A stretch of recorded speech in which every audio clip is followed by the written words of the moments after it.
You're listening to Big Think Dimension with KZ, Mr. Phil, and the Giga Boys here on GigaBoots. Gentlemen. What? Call of Duty Modern Warfare 2 Campaign Remastered is what I've been playing over the last week. Oh, I tried to play it. Yeah, that campaign was really bold and new and fresh when it came out 12 million years ago. I just learned that I don't like Call of Duty, I guess. That one, let me tell you, it's like 11 years old. It kind of shows, like, the game feel is still exactly what it was then, which was fine and good then, but there have been a lot of improvements to shooter game feel since. Yeah, but I also played an even older shooter this week and still was like, I think Call of Duty isn't for me. I'm kind of curious what you played, but I'll bust through my impressions real quick. Yeah, that campaign was really good when it came out. Nowadays, it's kind of like bog standard. Their set pieces, they would be remarkable 11 years ago, and they look fancier now, but I don't know, man. I feel like if you gave me the Killzone 2 campaign right now, I'd probably like that more. Which is fucking weird conceptually, because everyone was like, well, this Killzone 2 just feels so much worse than Call of Duty Modern Warfare 2. It's bad because of that. But now I'm like, yeah, but its actual campaign was a lot more interesting. Like the level design and there were bosses. Multiple. Yeah, no. General Raddick and his friend, General Raddick. No, General Raddick and his friend Crazy Flamethrower Gasoline Tank on Backman. Oh, Kojima Isn't that character. also an FPS? Is what? Killzone? Yeah. Yeah, I always get worried whenever it's like, here's our FPS boss. Yeah, but see, sometimes it can go well. I think it went pretty well in Killzone. There are no bosses in all of Modern Warfare 2. The levels. I was about to say, what is it? The people in that airport?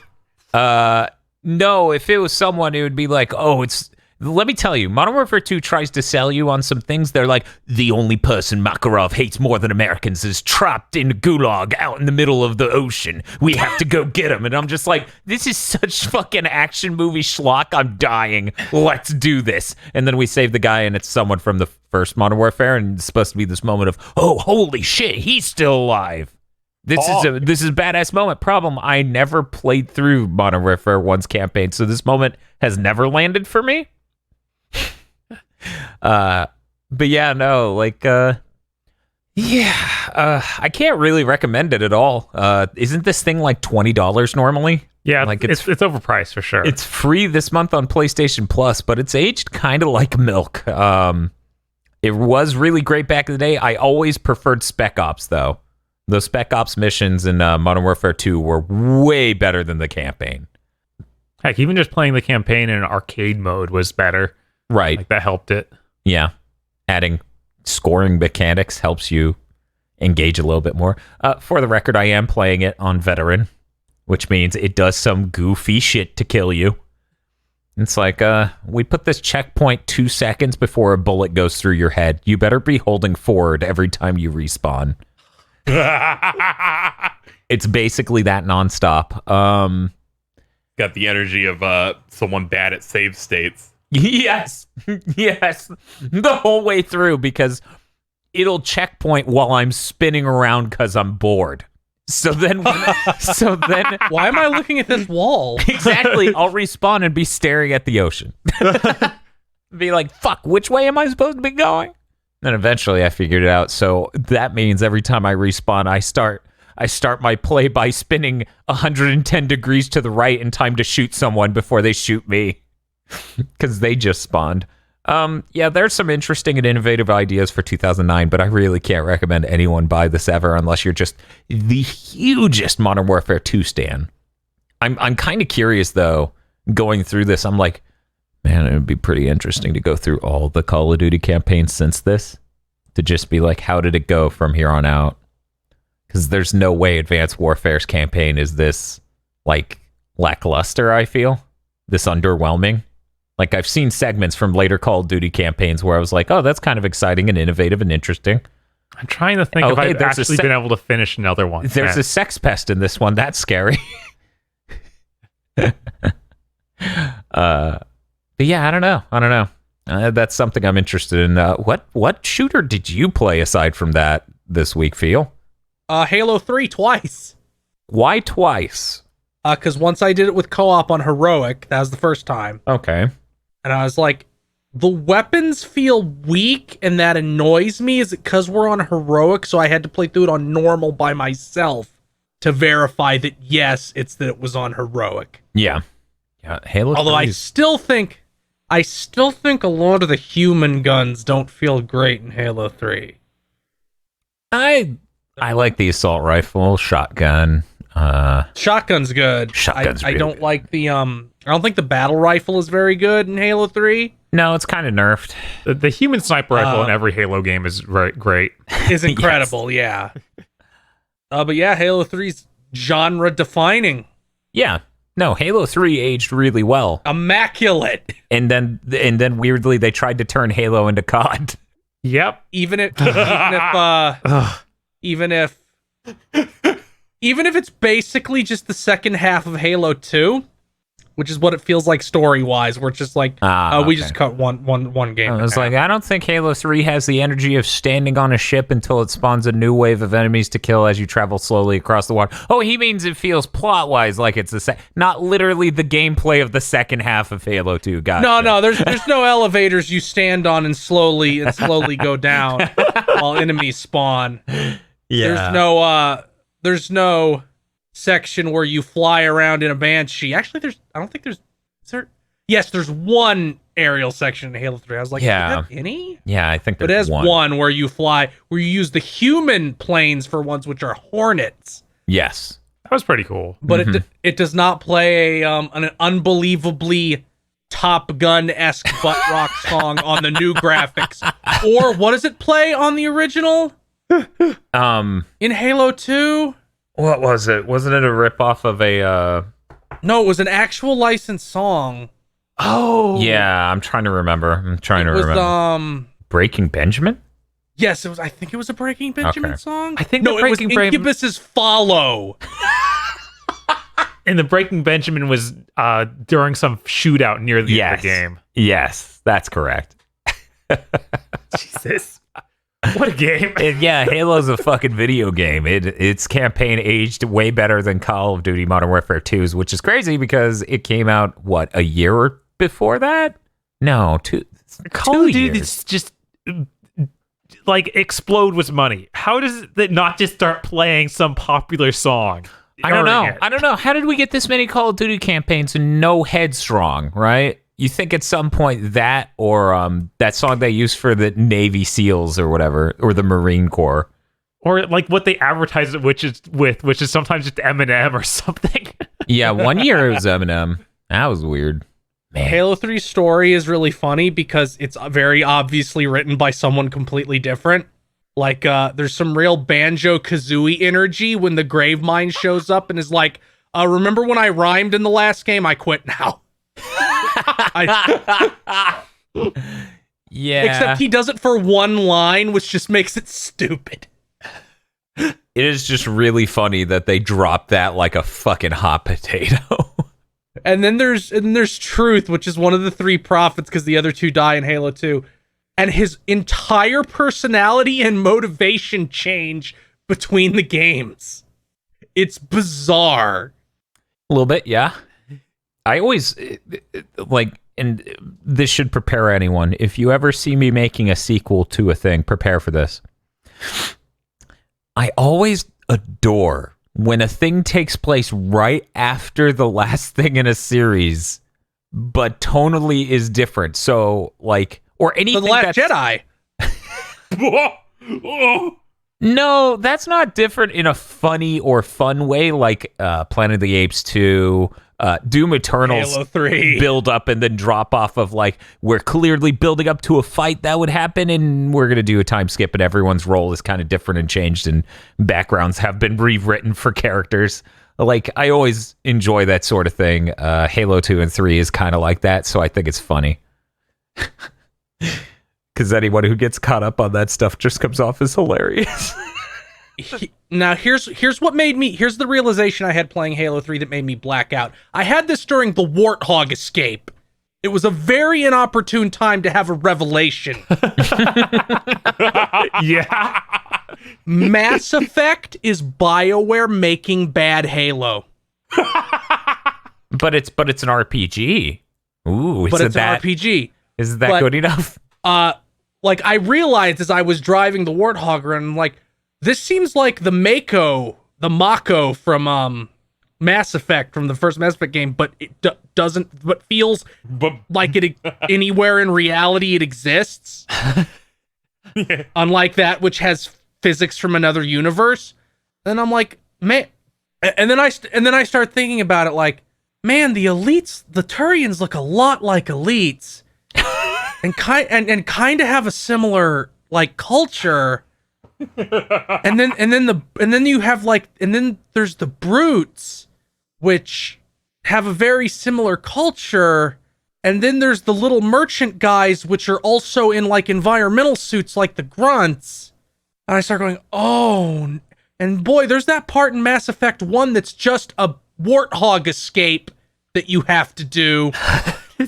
I'm sure that feels great. Oh no. I'll beat the comments to it. Mass Effect 1 came out a year before Halo 3, I think.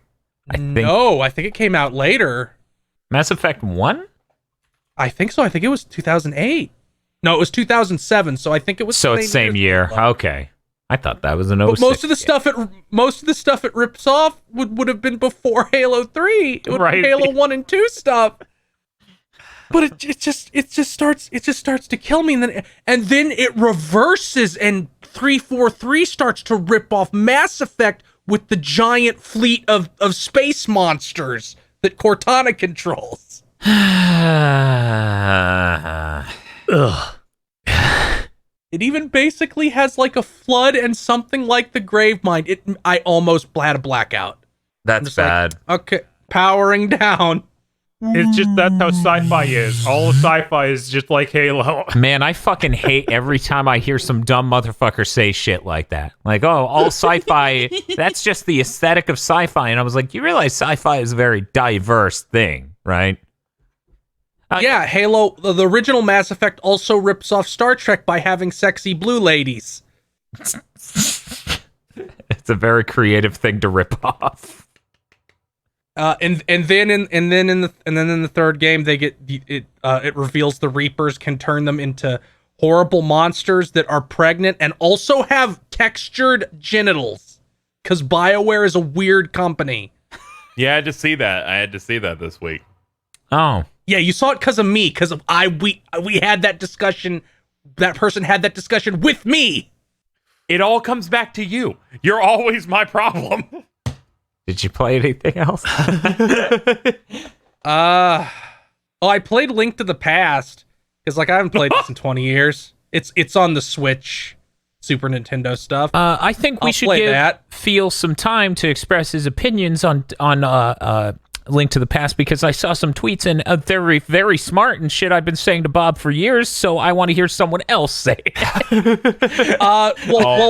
One, it's insane it came out in 1991, but by 1991 standards, it must have been like an immaculate super game beyond all human comprehension. Basically, yes. It's also unbelievable how every single Zelda game from that to Breath of the Wild was just Link to the Past. Yes. And I always thought that was crazy, because Ocarina of Time, I'm like, oh, it's Link to the Past, but there's really fancy cutscenes. And instead of 2 worlds, quote, quote, there's times. Like, that's interesting. And then It's either Link to the Past again or not as ambitious Link to the Past. I'm curious which one that is, because I don't... Would you say that's Wind Waker? I was more thinking a Twilight Princess. Okay, so I have no bearing on Twilight Princess other than it apparently sucks, and the only reason people like it is because they're furries. Is that Twilight Princess is the closest to them wanting to make Link to the Past again? Like, it feels extremely like, oh, there's Dark World. Yes. It has a dark world. It does the thing where you collect 3 of a thing and then get sent to another dimension where you have to collect more of a different thing. I mean, what was it? Twilight Princess is when they started remixing songs specifically that were specific to Link to the Past. And I was like, oh, this is remix of blank. And I look at Bob and he doesn't have any recognition in his eyes because he didn't really play Link to the Past all that much. And I got mad. I mean, I think Twilight Princess is neat. I think it's really derivative. I think they overcompensated from people being stunned at how different Wind Waker was. You mean toxic fanboy dumbshits who needed a gritty? Yeah. It has been interesting seeing people go, no, it's a cartoon. Where's our space world Zelda? Yeah. And now it's turned around to where most of the time when I see people talk about them, they're like, Wind Waker's basically perfect. Twilight Princess sucks. But you see really weird shit where, like, Bob, you can back me up on this. Weren't there people who were like, I don't want the new Link's Awakening remake because it doesn't look cool like Breath of the Wild? Like, visually, it was like going for that sort of doll look, that toy look. I mean, people were upset that it wasn't, like a 3D game like Breath of the Wild, but there were also another group of people that's like, I don't like that because it looks like it's for kids. Yeah. Which, I never saw either of these. I've never seen art styles before. There's still people that are like, Twilight Princess is the best. There's still those people for sure. Casey, I'm going to need you to roll that line out again during Game of the Year. Thank you. I've never seen art. It's good. The art is good. I've never seen a good art style before. It's good. But yeah, no, I don't know. I seem to, like, as someone who didn't play Twilight Princess, it seemed to me that people were really negative on it around the time it came out. I didn't see the positive reaction to it that I saw to Ocarina of Time, even Majora's Mask, and Wind Waker as well, obviously. I saw a lot of people who just like, it was like Ocarina, but it's not as good. I don't know. I think there's a ton of positivity, but the only thing that I remember being negative when it first came out was the whole cross-gen thing of, oh, the Wii version requires you to use this awful control scheme, but gets you widescreen. Yeah, it gets you widescreen and progressive scan, which technically the original could if you had over $100 fucking video cables, but don't worry about that. And oh God, please put that remaster on the fucking Switch. Yeah, no, that's one of the few remasters at this point that I would pay their ridiculous Switch tax price for. Where I'm just like, I would like to play this, but not on the Wii U because I want to never touch both of them. I'm a sucker. I don't know. I need to go through all the 3D Zeldas so I can form my own in-depth opinion. Yeah, I was gonna. I had been thinking about doing that after playing Link to the Past, and then news happened that made me go, let's wait on that a little bit and see what happens. Yeah. See what works out. I didn't play anything else. Bob, you play anything? I played a couple things. Okay. What'd you play? I played Project Highrise. Was that good? It's kind of like Sim Tower. For anyone who remembers the Sim Tower episode of Big Thick Dimension. Yes, where I talk about Ute Tower 2, which is Sim Tower 2. Yeah, when you talked about a game that I thought was new but was not. No, that was a game from 98 or something. Yes, that blew out my ass. This is a new version of that kind of game. If it's a tower simulation game where you get to build your own tower and decide what you want in it, like if you want to turn it into a hotels or if you want it to be all office spaces and food courts. This one's a lot more like you have to do things more meticulously. Like you need to route power to your tower, so you're building out new power, phone, and other hookups underground, and then you have to wire it through the tower. There's a lot more to do on that side, but the game ends up feeling easier because I was at a certain point I felt like I was playing really poorly, and I was just getting hundreds of thousands of dollars coming in. And I'm like, this doesn't seem right. I feel like this should be beating me down a bit more. So I need to at some point check if there are harder difficulties. But at the same time, I might not because honestly, the GUI is worse than Sim Tower.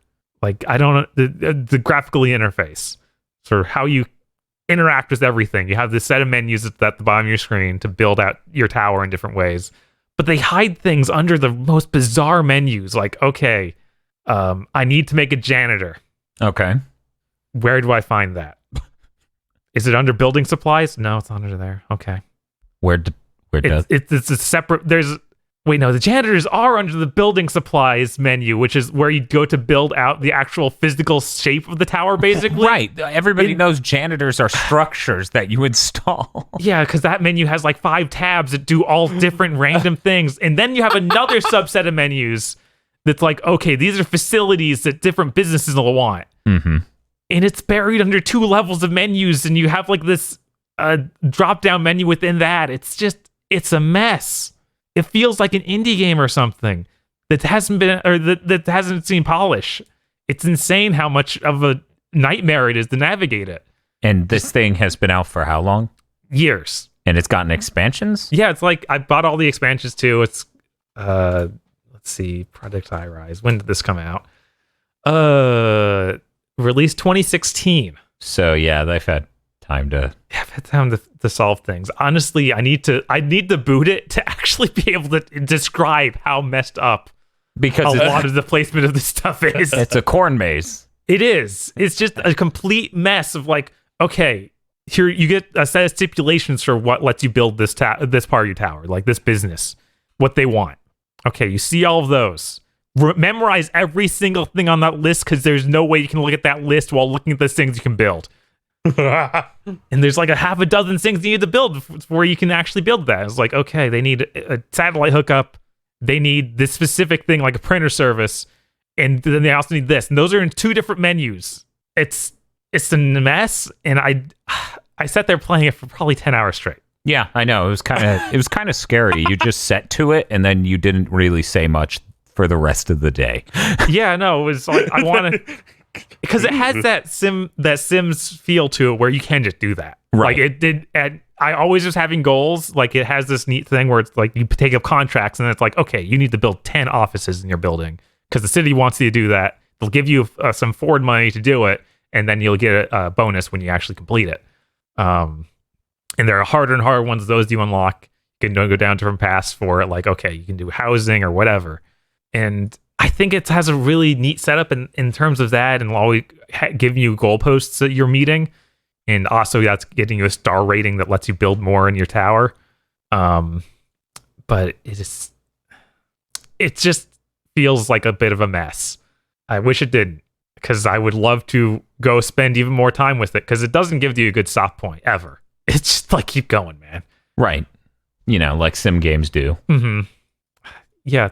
There's so many different little menus. I couldn't even begin to describe all of the intricacies you have to figure out. And I was literally just Googling it at some point, like, okay, how do you actually get this to happen? When's the last time anyone had to Google the user interface right in front of their face? Like, right? That's some early PC game shit. Hot damn. Yeah. That's unfortunate. Yeah. So it's a great idea. Hopefully they do is just a full sequel at some point and iron some of this stuff out, because it's real rough. Sequels are important. You can't do everything you should do to a core game through updates. You know? No. Yeah, there's a point where you hit a limit, and maybe having just one big bar at the bottom that has a ton of options isn't a good idea. Like, Sim Tower has a better menu design than that. Yeah, I was looking across the room at his fucking user interface, guys, and they're like 30 fucking icons at the bottom of the screen, stacked in 2 rows at random. Yeah. And each one of those icons represents something that has 12 tabs. Yeah. It's just... That's a nightmare, man. It is a nightmare. I'm sad, but it's... No, it's cool, Bob. I bet 80 hours in, you really get that menu memorized. Right. And it just clicks.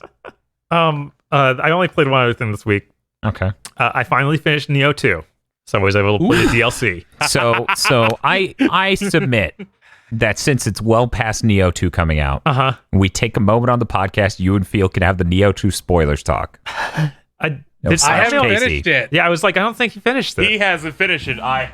I'm plugging at it, but I haven't finished it yet. I can tolerate like 1 or 2 levels every so often, and then I die like 5 times in one place, and I'm like, see you in a week. I die 5 times in one place and then go, There's a lot of really funny stuff in the last chunk of that game. So what I'm hearing is Phil needs to finish Nioh 2 so that way we could have the Nioh 2 spoiler cast. Talk about the DLC though, because I'm interested in like the weapons and enemies and stuff. Sure, yeah, I was just gonna do that because I didn't want to spoil it. I want I want the shit you've told me to come up on Big Thing. Yes, it needs to at some point because it's so bad. I mean, don't worry about it. I've been holding it for months. Hey, there's still another DLC. Who knows what kind of things will be in that? I challenge it to be as crackheaded as the final, 2 missions of Nioh 2. Yeah, no, I'll talk to you about the DLC and you understand why it is completely separate and unrelated to how insane. the last 2 Oh, is it missions just are. like a menu thing that takes place in another dimension? What were you gonna say, Dan? I was going to say my relationship to Nioh and Nioh 2 is, well, you ever see Terminator 2? I'm Sarah Connor shaking the fence as the nuke goes off. That ending. I think the way I've described that last chunk is on podcast has been very good. Very interesting. I think it may shoot itself while doing it, though. Please look forward to it. But yeah, explain the DLC. Yeah, the DLC. So the DLC starts, and you jump back in time 500 years to the Tales of Genji. Oh my god. You fight giant enemy crabs. This is Genji. They made Genji. This is Genji. They just made Genji. You hang out with Benkei and Yoshitsune. Are you fucking serious? Yes. What? Now we have to play Genji on the channel so that way people know what the fuck that is.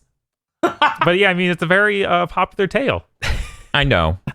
But yeah, basically the whole idea is I assume this is the way all the DLC is going to go. Go back in time and fight alongside the other people who have wielded your sword. So that, like in Nioh 2, the big thing is that you have this legendary sword that slays yokai. So now you're like hanging with some of the early history of Japan dudes. Slaying yokai was that sword. And yeah. Also, the Kodama's got new outfits, so that was neat. Which those are the little spirits that show up on the shrine when you do hit the bonfire. You look for them in levels and stuff. Now they have these little they're like these little red toga looking outfits. It's neat. I like that.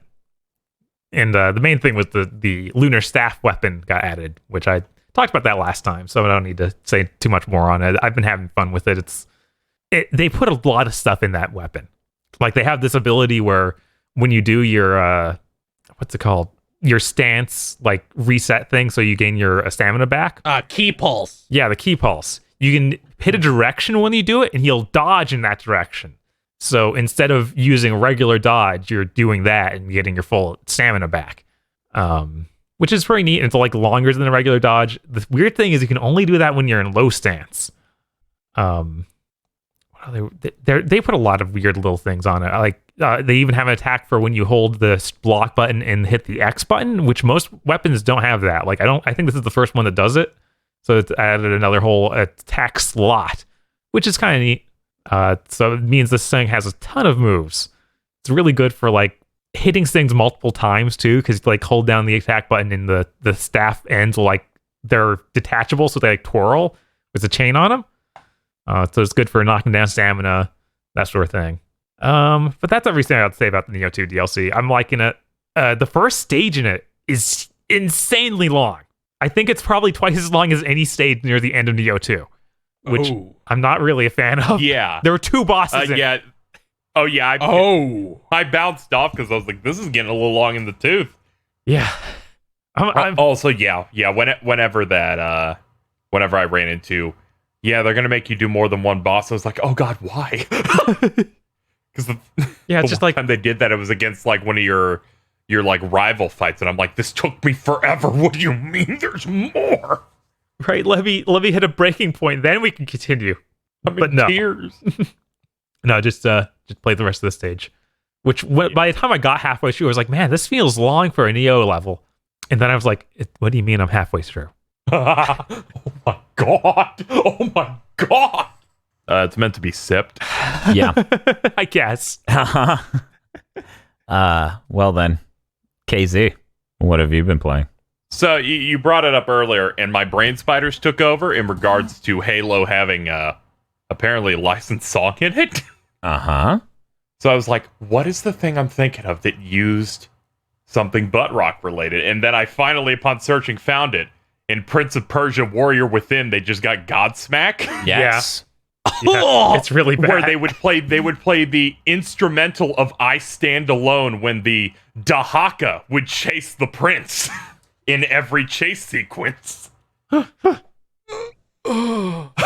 it's incredible. Need to go through that. The only thing I can ever think of with the Warrior Within is the Penny Arcade comic about it, where he's just standing there and he just says, "I smolder with generic fury." Yeah, that's that whole game. That's the whole game. Mm-hmm. So I only played one thing of note, which was the Marvel's Avengers beta. Ooh. Which I've thoroughly been looking forward to discussing in some manner here. This was the first beta window that they were doing, which was for PS4 pre-orders. I just got a code sent in, sponsored by Square Enix, so I got to give it a try. Yeah, it seems fine. I hope they fix a couple of the problems I had when playing it before launch, because that might be a mess. Like where the camera sends you to hell? Yeah, where occasionally, based on collision and moving the camera, it'll occasionally just spin really fast and just wouldn't stop until I moved around into such a place where it would stop.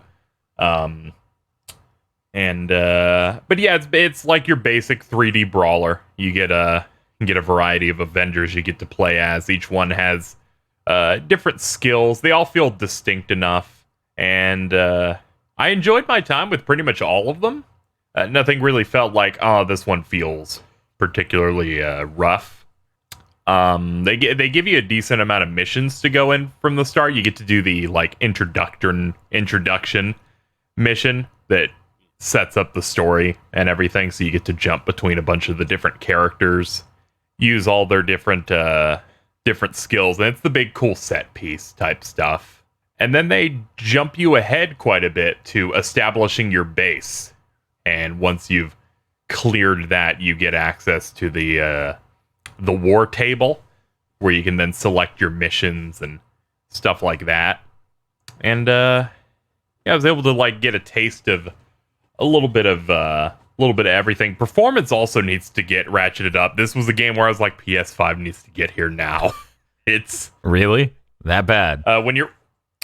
I tried it in 4K mode once, and we're gonna combine 3 factors here. Number one, if you're playing and there are 4 characters doing attacks, combined with the very, very slight screen shake you do when you hit things to give it more impact, and occasionally spinning, I almost threw up.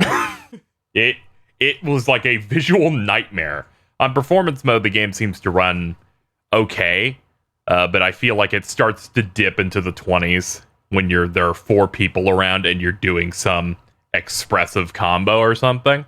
But for the most part, it seemed fine, but it made me want a PS5 just to iron that out more.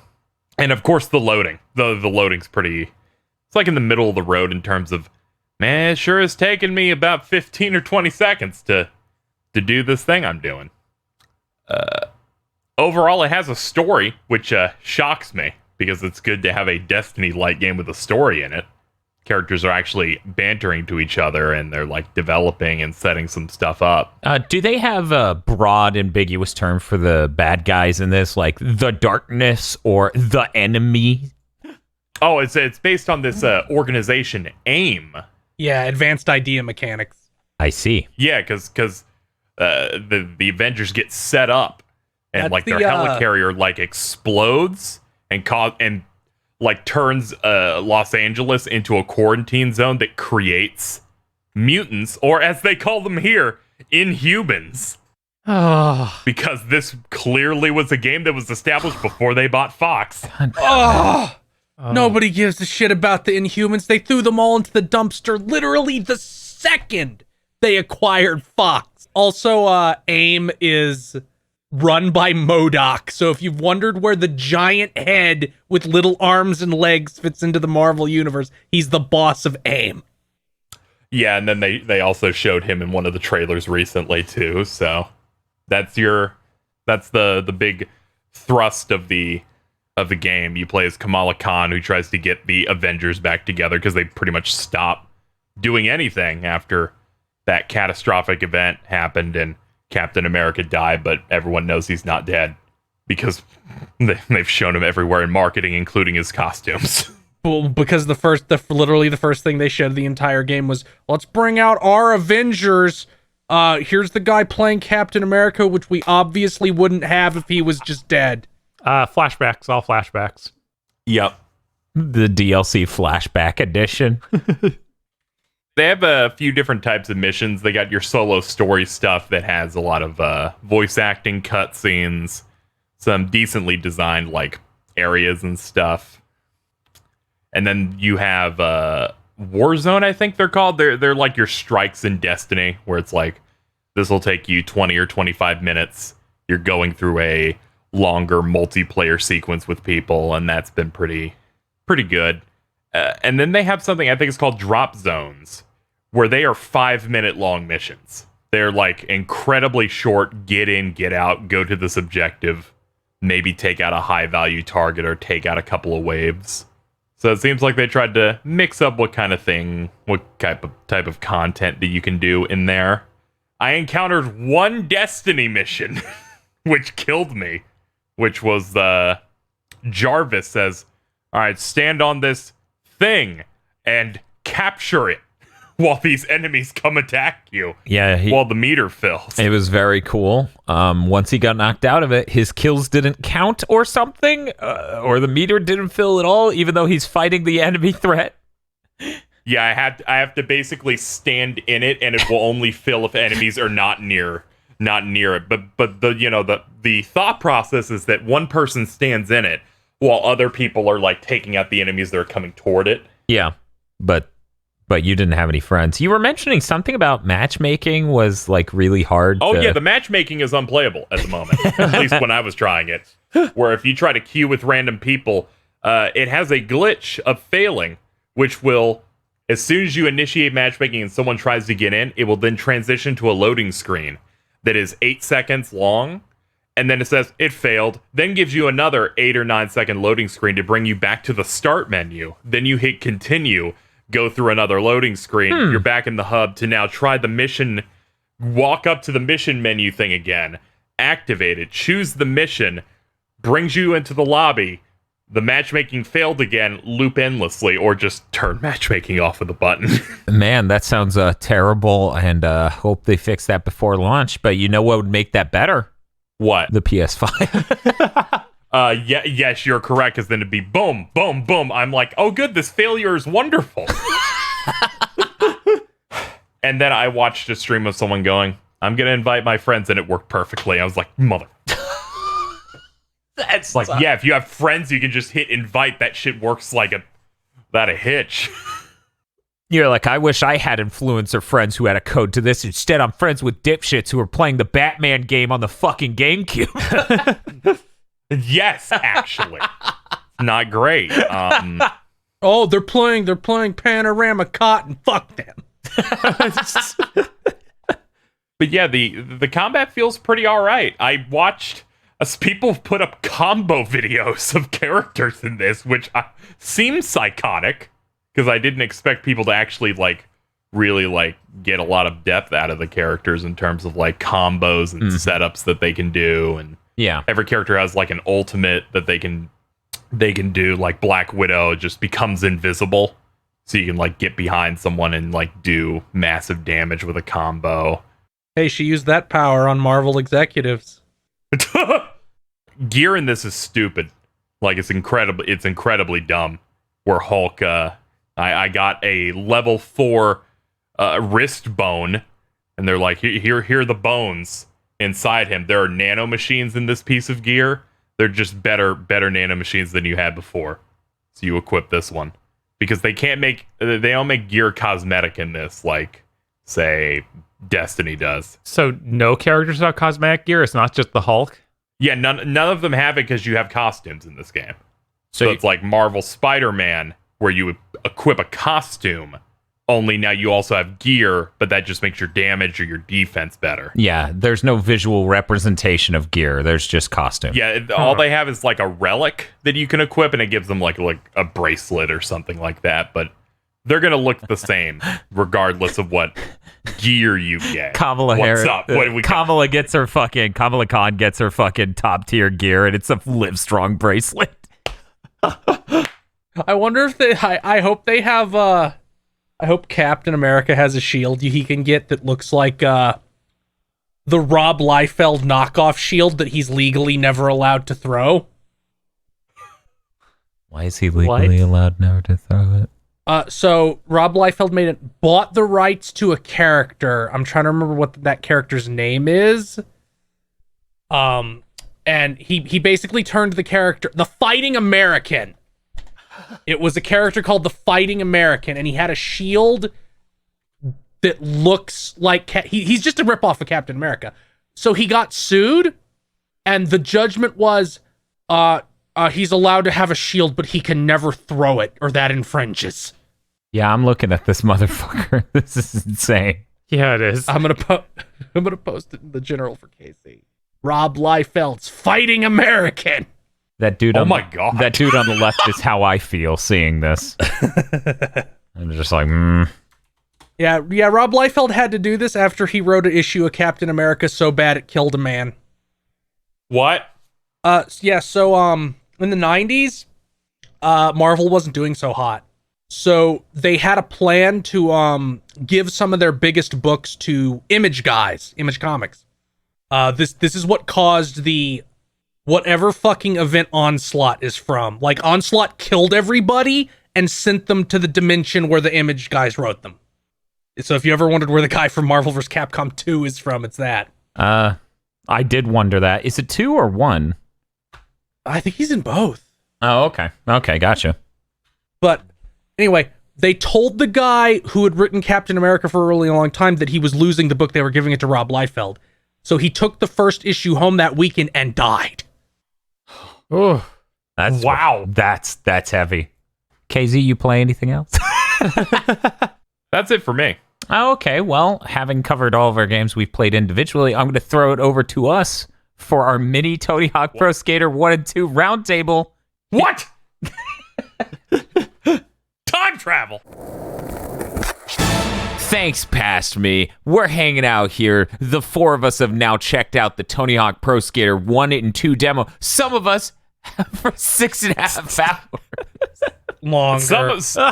Some of us have played that demo and explored every inch of it, and not just 1 inch. I explored the inches before I started, and then someone halfway through said, "Here's an optimal run," and I'm like, "That's not an optimal run." you'll see an optimal run. It's where you just see 1/10 Brain of the damage level. activated. Are you capped yet, Dan?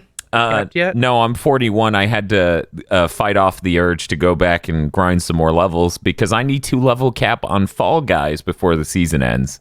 So I'm level 31 on that. And once I cap that, I'll probably go back to grinding levels in the Tony Hawk Pro Skater 1 and 2 demo. We're at, what, level 41? Yeah, and it becomes such a huge curve. Like, it seems impossible to do it at this rate. It's okay. It's okay. Well, thankfully, I bet there's no way anyone's going to try and power level in our demo of one stage with no goals or benefits to leveling up at all. And no guarantee that it'll carry over or anything. You unlock nothing from doing it, but you had an idea, and I respect it. It's really great to have a good feeling Tony Hawk game again. It's just when it gets to an hour per level, I can't justify it. Okay. Dan's like, I pray for death every day. I love it. I snuggle with death. I'm just I'm elated to have a good feeling Tony Hawk game in 2020 because this thing feels incredibly solid. It feels better than the originals did, 1 and 2. They added moves like Revert from 3. They added Wall Plant from 1. They added Underground 1. Sorry, I should have said that. They have all these moves from later games, like you can do manual tricks on the ground, tech tricks. Has basically everything except getting off of your board. Yeah, which is fine because the levels in 1 and 2 aren't as egregiously terrible, making you wish you could get off your board. It's the later ones that make you really want to die. I feel bad that part of me's gotten used to, I can do this thing that's unreasonable and doesn't have a good landing, but just get off my board and I'm fine. So you mean when you go up a ramp and do a really cool special grab in midair, but you're now above pavement, so you just mash the fucking shoulders and land on your feet like the hugest Chad? I gotta run over to where all the tricks can happen. That's also my favorite, when you're like, oh no, time to do some tricks other than grinding this one rail. I need to run to the rest of the level. Yes. I totally understand them not putting that in, which it's fine, as I said, for these. One question I have for this game is, are they going to include the exclusive level for Tony Hawk Pro Skater 2X on the Xbox? Do they consider that an important part of the Tony Hawk 1 and 2 legacy? What was that level? It's hard to describe. I guess you would call it a club almost. Huh. Yeah, let me, I'll pull up an image so I can show you guys real quick. But yeah, I don't know, guys. Like, this feels stellar. The preview songs they had for the demo, I think there are like 4 songs. They're solid. They really don't annoy the piss out of me like many songs in Tony Hawk soundtracks have over the years. So I have pretty high hopes so far. I feel like it's gonna really suck when we get to the game of the year, and I'm like, Tony Hawk Pro Skater 1 and 2 game of the year, fight me. Honestly, this year is place not... Doom full boomer. Like, there's nothing else this year I feel competes. Unless this game comes out and it's like some awful problem we can't see in the demo.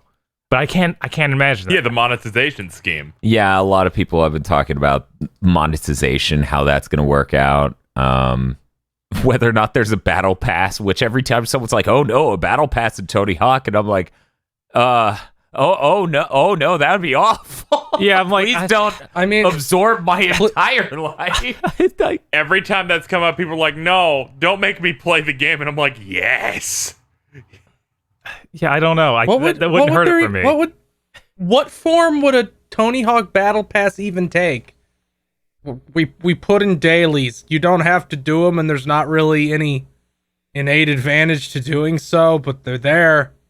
Presumably you would get cosmetics or something else. Oh my god, that level in Tony Hawk Pro Skater 2X, the exclusive one, is just called Club.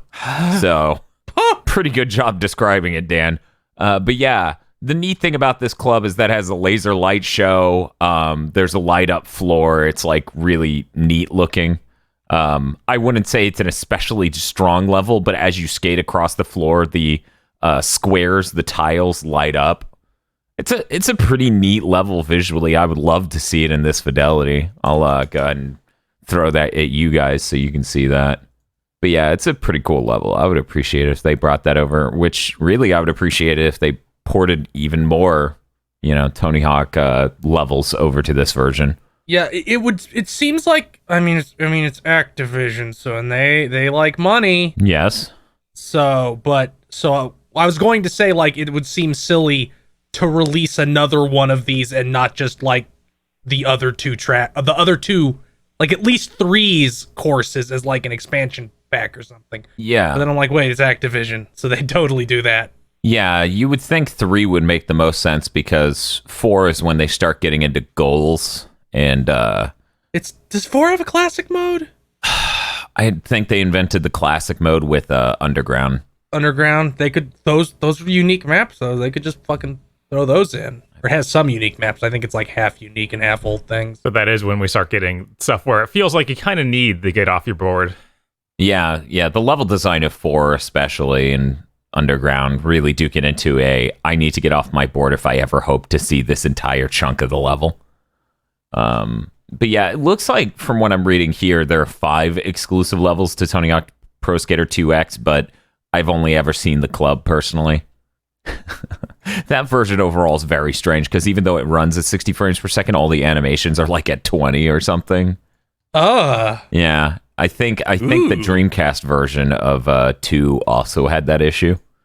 But it's been a while since I covered the Xbox version on a Tony Hawktober. But yeah, no, overall, a lot of faith in this. And I guess porting the 3 levels in would be a lot of work because 3 has the things where each skater has like it moves stuff for each one. Like it moves where the skate letters are. That's true, yeah. And it moves where the tape is, I think. It's funny because so many people don't play through as multiple skaters, so they would never know. Right. Like I normally play as Bob Burnquist or a custom skater, so I'm not used to Tony Hawk's layout. I think during last Tony Hawktober, I ran into that where I'm like, what the fuck? This isn't where the shit was. But yeah, they could just decide on one layout, you know? I don't think that would be too hard. I think 4 is definitely out of the scope. And honestly, if you think about it, it makes way more sense for them to do a DLC pack or 2 of levels from 3 and maybe the extra levels from various versions. They could even make new levels. Yeah, that would be great. Honestly, that'd be cool. I don't need shit to be Tony Hawk in 1 and 2 for me to enjoy it. Tony Hawk's a pretty great franchise. I think, you know, we're going to see a lot of great levels made at this Create a Skate Park mode, the Creative Park mode. Oh yeah, I'm very interested in like how cool that is. I'm very curious like how much stuff there is and how you can make it look. Because I remember it being kind of like you're in the Create a Park dimension, at least in like 3.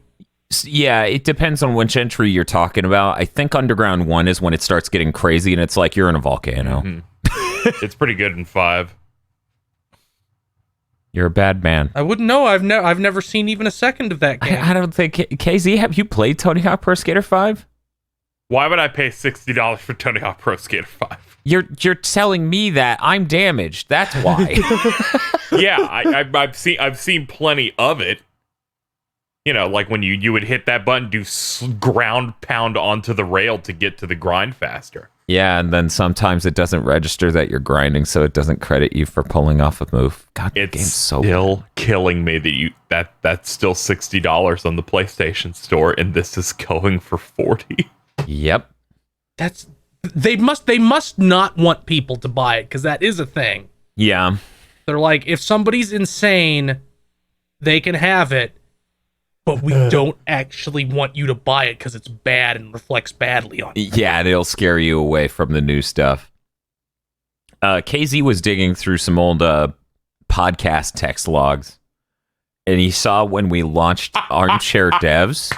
And then there was a statement from me where I was like, you know, I didn't think Armchair Devs would be the podcast series we would start that would just be dead on arrival. I guess Tony Hawk as a series is just so flatlined right now that no one can be arsed to watch a podcast about it. That was last May. And now Armchair Devs is some big king shit, and Tony Hawk is back. And so the world is just. So if you haven't seen that Tony Hawk... oh, please, yes. Armchair Devs. Go watch that Tony Hawk Armchair Devs. Yes, please. Do. You need to do it before it comes out so you can have a stroke when Bob somehow is right. Yeah, when Bob is right, and you see certain characters appearing as secret skaters. See, there's the possibility. Mm-hmm. It'd be completely insane, but is this gonna have a Create a Skater at all? I'm pretty sure it does, but I could be wrong. I'm assuming it does. Or if you play through as a Create a Skater, like the last thing is Tony Hawk looking at a picture of himself with the Create a Skater, which would be close enough to Bob's pitch to count. You see, I forgot about his pitch, so I was just thinking about Tony Hawk, but he's Wolverine. Just looking at the photo. Oh my god. Oh man. I didn't realize this was coming out on the Epic Game Store. Is it also coming out on Steam? Yeah, it has Create a Skater. It's an Epic exclusive. That's kind of funny. Mm-hmm. I guess Activision likes money. I guess you can get access to that warehouse demo right now on PC. Yep. I wonder how much people are tearing that code apart. We found switches for the physics of 8 different games. Oh no. I don't want to We found Shrek. I don't want to go to the airport and my physics get weird because it's 3 and not this. I do wonder if they're gonna adjust the score tapes for like the level goals, because I'm not super good at Tony Hawk. The first thing I did was utilize the wall plant to get 1.5 million points. Oh yeah. You mean like the goals for like, oh, get this many points for each? Yeah. The wall plant really did unhinge the level design here. You weren't intended to grind 10% of the level and get 1.2 million or whatever, you know? Also, 1 and 2, 1 didn't even have the manual, and 1 and 2 didn't, and 2 didn't even have the ability to revert manual. No. 2 doesn't have revert. 2 doesn't have tech tricks. The 1 doesn't have manuals, and neither of them had wall plants, obviously. I assume that they'll be adjusting the scoring heavily. Can you imagine, though, the 6 score for Warehouse is over 1 million? Yeah. It might have to be. Like, this is the problem with the Tony Hawk series overall for people who are unfamiliar with the ride as it was back in the day. People started getting really good at the game, so when 3 wasn't an especially hard game and was kind of short if you had cut your teeth on 1 and 2, they went insane and overcorrected with 4, which is a nightmare. It's just incredibly fucking difficult on purpose, so that way most people, even if they like Tony Hawk, like I was a Tony Hawk fanatic, and that fucking last goal always took me forever. Where it's just like you're gonna need to grind up and down this area of the level 7 times, all in one combo. And it's nuts because each person had a custom last goal they would get in that mode. I do think it's gonna go that way. I think we're gonna have pro score unlocks, you know, so that way you have, I forget the terms for everything under sick, but you have your good score, you have your pro score, you have your 6 score, but then instead of just those 3, it would be like those 3 with different word than pro, and then pro those versions. I'm very curious. I remember one of the things on the menu made me curious about how they structured this game, because there was a term. I'm booting it up right now to see exactly what it was. I see KZ Excellent is playing Tony Hawk's Pro Skater 1 and 2 demo. I'm just brushing up on the different gear that they have locked away. Have different Tonys. Something I would like to bring up, there on Tony, at very least, there are no special grabs. It's all... Isn't the McTwist the grab? No. Okay. It's They just use a a flip. circle, I think. Yeah, they use circle for these flips, but they're just flips. McTwist is like a thing you do in midair, and it just does it, and then you're done. It's not like hold this position and now you're doing a grab. I I guess think, it's been so long, I couldn't remember any of the specials being like that, where you hold it. I mean, Price Air was a special at one point. Some people had grab specials, but maybe Tony Hawk just doesn't. Yeah, at least in 1 and 2, he doesn't. He might not, but that's a pretty important scoring mechanic because special grabs would boost your core score a shitload, you know? So that would incentivize that, whereas now we've just got special grinds and flips and stuff. I'm looking at his tricks and his specials in 1, and he does not have a grab in 1. Okay. Yeah, they let you assign some extras in this is the thing. So, like, you could click a thing and go through and see what moves you want to do, but I don't think any of them are grabs. Like, looking at them all, I'm pretty sure they're all flips. Tony Hawk's just like, no, I don't grab. I mean, for normal moves I do, but not for specials. Let's see, maybe, nope, that's a grind, that's a grind. Yep, just flips and flips, grinds, and manuals. It's a cool thing they had the Rusty Slide manual. That's one moment. I'm going to need to pull that off to see how that looks. But yeah, overall, I think this demo was a really good showcase of like, hey, this game feels correct. It's exactly what you want. Probably one of the best instances of a demo coming out and just being a really good confidence booster. That's a really good fucking manual. It actually runs on the PS4 regular too. At like 1080p 60 frames per second, which is great. Which makes me wonder, okay, if that's 1080p and the Pro model's probably about 4K, do they have a next gen patch? Because I assume they want to keep people in even next gen. Like they want to get them incentivized to keep playing. So that way, you know, when you'll just have to wait for Pro Skater 1 and 2 Ultimate Edition.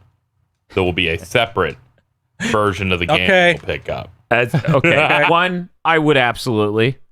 Two, I honestly don't think they're that stupid. Yeah, I don't feel like Activision hasn't done that yet. I feel like they would do that with COD and nothing else.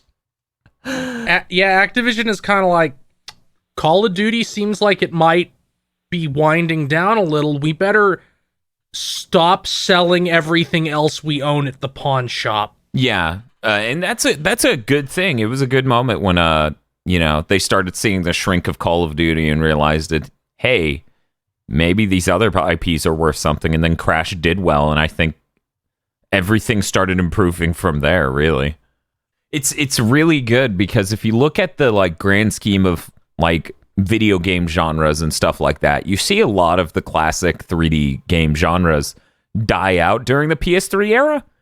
And then last gen, because Japan's industry really came back in full force and, Activision started experimenting with this again, and you had grassroots things like ukulele.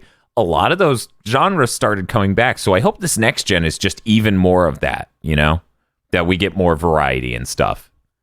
Because this is great. Yeah. Can you imagine this sells like 5 million? Oh, that would make me really happy. That would be fucking tastic. I'm just imagining like Activision executive meeting and everybody's like looking at one guy who spent a decade saying nothing but Call of Duty would sell, and then Crash, Spyro, this. Mm-hmm. All sell his shit when they just start throwing shit at him. That would be cathartic to watch. I feel like I would need to see that man beaten. Because, it's for The Rock. It's a real shame that everything died out that gen. Admittedly, every game felt terrible during the PS3 generation, basically. So sure did. Yeah, I think you're being harsh on last gen. Except Tony Hawk Project 8. Good. Tony Hawk Project 8 felt shockingly good, and then Proving Ground did not feel quite as good because. And even when it felt good, those games ran really bad because last gen was miserable. Yeah, exactly. Like you look at Tony Hawk Pro Skater 1 and 2, and it's amazing that it's running as well as it does. Because you think back to like Project 8 and Proving Ground running so bad on the PS3, and then Tony Hawk Pro Skater 5 comes out and it runs like dog shit because they didn't even try. God, idiots. Yeah, it's kind of a miracle this thing got made just because... After Tony's contract died out, everyone was just like, well, that's the end of that. Right. Like, we just assume we're never going to be able to see that sort of game again. It is weird that we haven't heard them say anything about next-gen support. Yeah, I have to wonder if they're just waiting until some moment when there's going to be a big PS5 show that's about how things work next-gen. Like about back with the PS4 stuff and with earlier stuff or something like that. It's funny because since Sony did that conference in March where they're like, yeah, we tested the top 100 and the PS5's power profile doesn't break any of it. So, we're confident it'll be fine for launch. Since that's what they said and people are illiterate and confused, 5 months later, no matter what they say now, most of the insane... audience is just gonna be like, they're lying. That's just how that works. Yeah. I'm sorry, but this will be the PlayStation's equivalent of it's just like when the Xbox One wouldn't let you play used games. People were like, I can only play 100 PS4 games on this. Did this game I like make the list? You had someone ask that in your stream. Yeah. Someone who was newer to the channel was like, I hope such and such games in the top 100. I'm like, that's still not how that works. Okay. I think their hope is that those top 100 will see optimization patches. Like that's how they interpret it. That's how I was interpreting it. That it would have like the full effect of the PS5 behind it. Right. I assume they'll do what they did with the Pro, where it's like you can unlock it by default if you want, but we're only going to let you run games that we've tested to make sure they run right in the highest power profile. Otherwise, it'll just run exactly like your last gen stuff. Either way, many games would need a patch to see advantages. Not every game was like a 30 to 60 frame per second mess. Some games are just fundamentally made wrong. But yeah, this Tony Hawk demo was super great. Bloodborne. What? Well, yeah, Bloodborne absolutely is one of those. We're doomed. Anyone hoping for that to run well at some point, I hope you get something, but I don't see it coming. I think it was big enough that Sony would just be like, fix it. You would think, Not yeah. FromSoft. You are commandos that, fucking rappel down to their workstations trying to fix. Ice Team shows up and just shoots them all, and then make it themselves. Yeah, they just swing in through a window. Sony Team 6 stealing from software's code. Yeah, it basically comes off as like a Call of Duty campaign mission. You know, you start on the rooftop at the building next to FromSoft.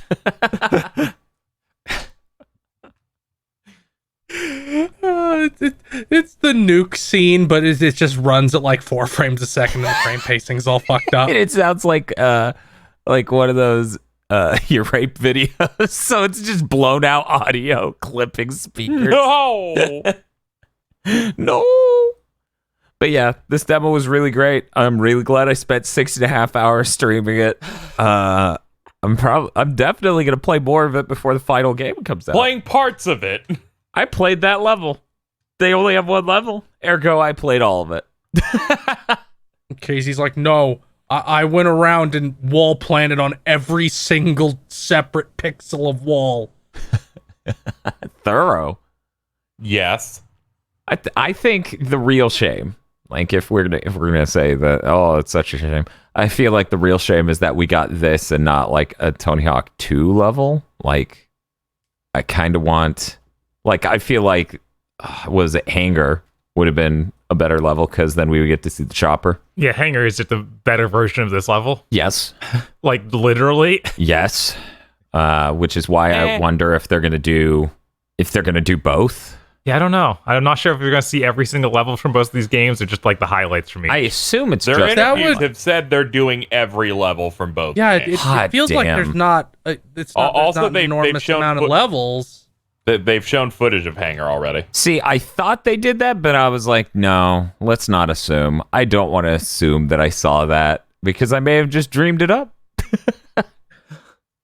I think Tony Hawk Pro Skater HD was like a greatest hit, so I could imagine them wanting to get away from that. Oh yeah, by doing all of them. Anything to get away from looking like that game. They just need to have they need to have Skate Heaven also. YouTube thumbnail that juxtaposes the Tony Hawk Pro Skater HD model of Tony Hawk next to this one is very powerful. Oof. But yeah, I don't want to see it. It's gonna hurt. It feels like punch me. I want to see it. It's gonna be great. Oh. Oh God, he was melting. I'm glad his skin got together. His chin became defined instead of weird. I don't even. It's the soup with the rest of his neck. Is it fucked up that like the Tony Hawk Pro Skater HD version? There's the Hangar, by the way. The Tony Hawk Pro Skater HD version of him looks closer to Pro Jared than it does Tony Hawk. Do a McTwist to cheat on your wife. Oh man, yeah, this game's gonna be great. Really glad we got to check out the demo. Bob, how'd you feel about it? I think it's really good. I'm really excited to play this. Casey just sent me the video of the Hangar. Oh, yeah. God help me. Also, it's visually very nice. Like everything. Yeah, they got all the banners from all the other old games. Yeah, it looks ludicrously good. Yeah, no, this is a stellar looking game. I didn't expect, especially on the PS4 original, I didn't expect it to look anywhere near this sharp. Like, and the lighting and everything. Like, this game actually looks great in HDR, which is weird. I didn't expect that at all. But yeah, they did a fantastic job here. Is everyone in this pot? Yeah, I guess we're all getting it because we pre-ordered it in order to play the demo. Yeah, right? It's going to be a good game of the year. Too. That'd be great. This is going to be a good game of the year. The only thing that could beat this in my head is if Breath of the Wild 2 comes out this year. So Nintendo's going to fuck with me and just announce the Switch Pro at the last second this year with Breath of the Wild 2 coming out the same week. And then they'll be like, well, I guess the Xbox won't sell a single copy. Okay. It'll be Switch Pro $600. Is this day one Game Pass? I mean, I'd be kind of glad if the Switch Pro was $600 because it would probably have hardware in it that would not be sad. I mean, I just want to play Smash Bros. In 4K. You tell me what the price is and I'll pay it. No, I just want my characters to load quickly. Yes. Yeah, no, that would be good. Like their colors. Not just stare at an empty square. Okay. Well, with that done, let's skate back for the Podlords.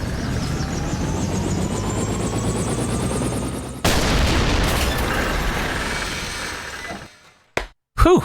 Now that that's over. Thank you, me from the future. I also agree with what I had to say. I certainly hope I agree with what I had to say, because if not, I might find me. I might be schizophrenic. Yes. Yeah, just think. We're recording this before that demo. It's like 12 hours away or something. You put it in your hands and you go, this feels wrong. And then it's over. And then you kill yourself. Here's the thing. You know what? I don't need to say anything. We already said it. But what I do need to say is we should thank the Podlords. Whoa. Oh, no. Podlords. Yes, the Podlords. Podlords such as Danny Richardson, E. Lee Broyles. We fall now? We fall now. We fall because someone pushed us while we were doing Slime Climb. Yes, what a bastard. Corey Brown. Red Blaze 27. When's 28? Summer Event Jucifer 5 stars. Fancy. Suzu Shiro. Words. Emperor Zero. When the MIDI version of He's a Pirate hits the horns. Look at him. He's pogging. Pogging spinal. Microsoft's crippling addiction to L's won't let us rest. It won't. I was gonna say we don't have one. We don't have one this week, and I was like, oh, we have like 8. Don't talk about it. We don't have one, and then it's that room in Breath of the Wild where there's like 18 guardians, and they all target you. We don't have one, and then the next Podlord is, now let's say the PS5 is $400. Now, hypothetically, if the Series X were to be $600, wouldn't you agree that Sony would win this gen? Thanks, Ben Shapiro. He's a gamer. That's a child's hat because he's 5'3". I mean, he has the face of a 10-year-old in a 40-year-old's body. That's not all he has, though, a 10-year-old. Yup. This wouldn't happen if we had a new Def Jam game last gen. I don't even know what this means. Like, all of 2020? Jesus Christ, I didn't know what was on the line. We did get a new Def Jam game. It just wasn't what you wanted. They're supposedly getting ready to announce something. Maybe by last gen, they mean this gen. Are they, though? Because I saw people saying, don't believe them. The Def Jam Twitter account always does this shit. Where they just go, where do we do this next? It said they have an announcement. Tim Sweeney's coming for your lunch apple. Godspeed. That was a quick turnaround on this Podlord. Gary Buscemi. Oh, yeah. Oh, God. or Buscemi. This is horrible. The Yeah, best because you part. know it's his mouth. The best It part. looks like it's so bad. Let's see. It's not. Okay, here we go. Here's the best part, Casey. You have to include this too, okay? All right. He closes his mouth and it says, "Sorry, Dan." Oh, the gift! It's really good. I was staring at it like, oh, this is horrible. And then that happened. Randy Pitchford's Badass Shades. Sans Randy Pitchford. I think we can all imagine that. Patreon cuts off the corners so he can't see it, but we can all imagine it. WTF Spider-Man. Mr. I Like Company Death Matches. Death match. This is a good news segment coming up. Sheriff Pecan. The Bull from Karnov's Revenge. It's a huge fucking bull. Wow. This seems like a really quality fighting game. Oh boy. Give it a chance. Egg Scramble, the best Fall Guys game. Oh no, here comes Linkara to steal your eggs. Oh, yeah, that was a good Podlord. Lock the Chest finished his education support course, so have a celebratory Kronk KZ excellent. It's all coming together. Excellent. Mission accomplished. Too many people are Yeah, good at fucking Patrick Warburton. He's got a good voice. I think you're just friends with an abnormally large amount of people who do that. Isn't it Yeah, weird I know that it. Sure. KZ knows like 5 people who can do that voice, but Randy Pitchford couldn't find one to be in Battleborn? That's fucked up. And also, at least twice a year for the past like 9 years, I've gotten some YouTube comment that has said, you sound just like Patrick Warburton, or you sound... One time someone's like, you're the dude from Family Guy whose legs don't work. DFW3K asks, what do you do when you mix a level 38 Grimer with some flour, milk, and yeast? A cake? Yeah, I guess. Bread? I don't. Muck bun. Oh, okay. Okay. No, those are two different Podlords. Oh! But No, I they think were they know. clearly building into each other. Yeah, there. I was like, I think he knows. God, what if the order had randomly changed? You'd just be fucked. Muckbud's like, I'm dropping out, fucker. You can't get me. Also, I can't believe this shit. Like, this is 4D chess our Podlords are playing. Jesus Right? Christ. Max, rank up. Thou hast made a genuine bond. It shall be your eyes to the truth. We bestow upon thee the ability to create ... You ever have cliffhangers that give you $50 a month? They're my favorite kind. I like money. Peace was never an option. And it's a picture of Fall Guys. Oh, I assumed it was going to be a Fall Guy with a gun or Tim Sweeney with a gun. Yeah, no, it basically is a Fall Guy with a gun. That's how that game goes. Me, when I can't find my kunai. I was wondering how long we could keep posting the dinosaur pic on Twitter before it showed up as a Podlord. It's a good pic. I'm gonna need someone to make it their icon, but Photoshop it so it's us. Just dinosaur with a denim jacket. KC is recommending Ring Fit to everyone. Yeah, Ring Fit's really good. A Mary Tonberry that got into Bug Snacks as a special guest character. Oh, He has a Baconator brain. Oh no. Bob's favorite. Chase Ray. Devil Summoner Raido Kuzunoha versus Digital Devil Saga Switch Edition. Adam Admar had Spam Musubi recently. It was good. Cool. And the Spam Musubi is good. It's good stuff. Skyfire Hero is tired and hates working an overnight job. Yeah, I feel you. Kyle Bjork. For a second, I thought it was going to be Godbots. Anyway, Stan Jonathan Joestar. Always. Why not? Is there anyone who isn't? I'll kill them. Zilter. After a millennium of slumber, he finally arrives, the world's last remaining non-ironic triple-axis pod stand. Zastader needs to know the official GigaBoots burger chain tier list. That sounds like some science we need to figure out. Like, wait till the next mailbag, and that'll be half of it. We'll finally have a good mailbag. Finally. Is this company that's successful doomed?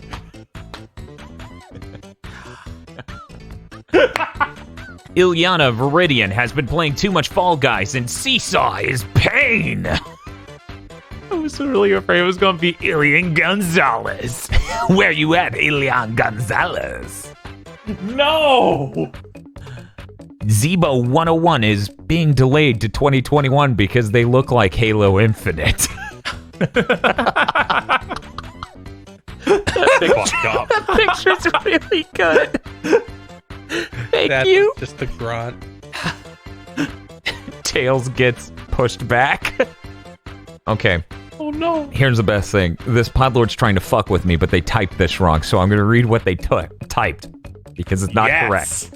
She sells seashells by the seashore. The cells she sells are seashells, I'm sure. So there you go. You tried to own me and you owned yourself.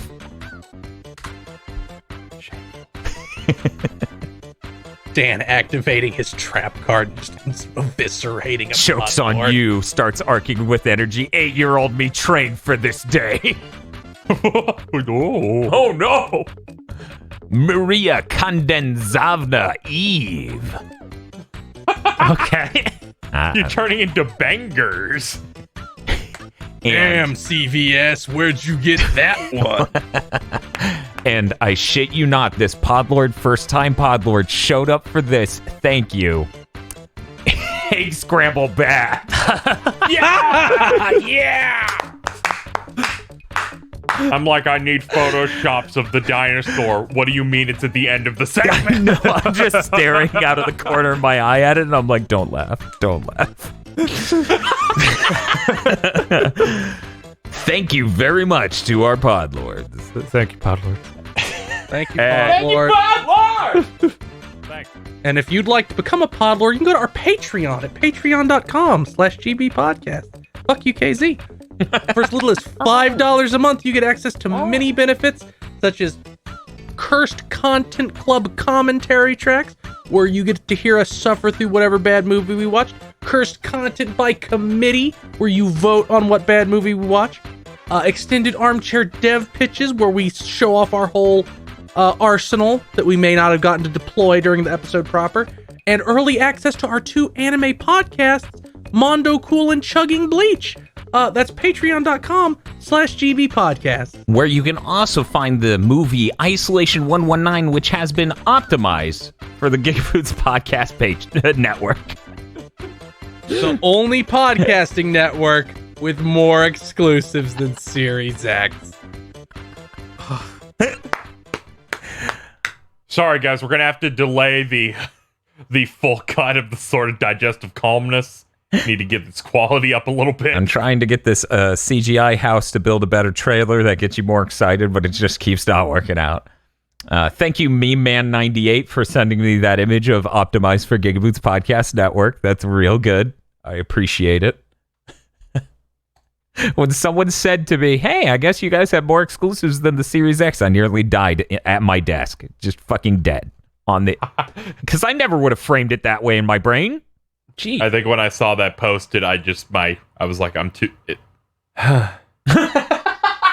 was just that. It was just like, yeah. You know, like, yeah, that's true. It shouldn't be. Same shit, 18 weeks in a row.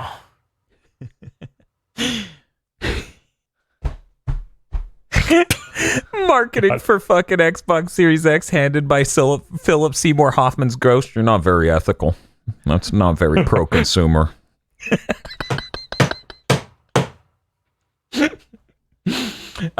We have news. We do, in fact, have news. I'm not going to look at the second page because it makes me laugh every time. That's weird, man. That might be a condition. We got the rat staring at us. There is a rat that is just staring in despair. For what? Guess internally, and then you'll find out later in the episode. So, Halo Infinite was delayed to 2021. Yep. I was so I saw that. I'm like, okay, good, that's good, because the game visually looked like shit. That's good. And then I made the tweet of going, I don't know what they're launching with, and I got 12 replies in a row that said, I don't know either. And then finally, people went, Game Pass. I was like, oh. Someone went Battletoads, and I'm like, no, it's not. It's coming out in a week, and 4 people went, no, it's not. You're fucking with us. Yeah, no, it's coming out exactly 1 week from this recording. Right, we'll be talking about it on next big thing. Bob will have to shotgun it. The podcast is gonna start with Bob slowly walking in a circle around Battletoads while rolling his sleeves up. It was so good of just people going, you're lying. Battletoads is not coming out. They haven't talked about it. I'm like, yeah, they have. Here's a trailer. It's coming out. They are really bad at marketing their goods over there. I think they realize that most of them are bad. I don't care. I literally don't care. I don't care. You advertise it. They advertise Little Big Planet karting. You advertise Battletoads, okay? Like, not advertising Battletoads would make sense if they advertised anything else. It would make sense if they had a really full year. They have literally nothing for the rest of this year. They have nothing for the last 5 months of 2020. I'm sure it's just because of COVID, right? Microsoft people. That's what they keep saying. To damage control the past couple days has been very funny. They're like, what do you mean we have no games? Battletoads is coming out. Medium, we got that. I don't think Medium's coming out this year, is it? I don't think it is. People keep saying it's launch. What? So, I'm looking this up because I heard nobody that too. knows. Nobody knows shit because GameSpot put out a here's all the Series X games available at or near launch. You know what's on the at or around launch list? Everwild, the thing that they don't know what the fuck it is yet. Okay. Microsoft's messaging on when these games would come out has been so bad. Okay, it looks like the Steam page for the Medium, it does say holiday 2020. So that game should be coming out at about the same time. And it's been at the last 2 Xbox shows. It was at that Inside Xbox where they didn't talk about next-gen features. Yeah. Hey, you want to talk to the next gen features of your game? No. It's the equivalent of, okay, so now we're going to call them and see what they have going on with the Medium. And then they just pick up the phone and go, who is this? Oh, this is Microsoft. And then they hang up. It's live. It's a lot of confidence. I heard Platinum does that now. Since it wouldn't make any sense to segue into this at any other point, can we segue into something else you won't be playing on the Series X at launch? Sure. I don't know. I think we need to talk more about how there's nothing else. So the Halo Infinite itself and like how bad it is. Yeah, real quick. Okay, so I had a similar experience to KZ where I was like, good, the last thing we need is another bad Halo game. And then 7 hours passed and then I was covered in existential dread and depression when it came to the fucking Xbox. I'm like, they're launching. Yeah, it took me 10 minutes. Just don't 10 minutes. Buy it, and then everyone responding nothing. I was like, like they're launching a console that has no games. This is the only way they could have fucked up harder than the Sega Saturn. And then Bob goes, what if they just announce like in a day that they're launching right now, but only at like KB Toys? I was like, or Target. Yeah, you I said believe Target. I was like, they do a live stream. And they're like, it's at Target right now. And then all their partners at Walmart and everywhere else get fucking pissed at Microsoft. And that's the only way they can fuck up as bad as the Saturn. But this is so fucking dire, you guys. Like, the funny thing is they signaled this back in April when they did that yeah, they did. thing with COVID's really hard, so that's why our game's going to look bad. And I'm like, you lost multiple high-level employees that were like directors on this game. That's why this game will probably look bad. No, they didn't actually do anything for the game. There was something alarming about... I was talking to people about the Xbox and the Halo stuff, right? And I was like, it's perfectly reasonable, you know. You gotta delay Halo. And I was like, you should delay the Series X. And then my friend Stickmansham directs me to a thread going, there's a lot of good evidence that Halo Infinite's been in development since April of 2019. And it's a particularly long thread of like, we found some of this stuff in April that creates a timeline that they've basically just been crunching these people for like a year and a half to get this game, and most of the time since Halo 5 was making an engine.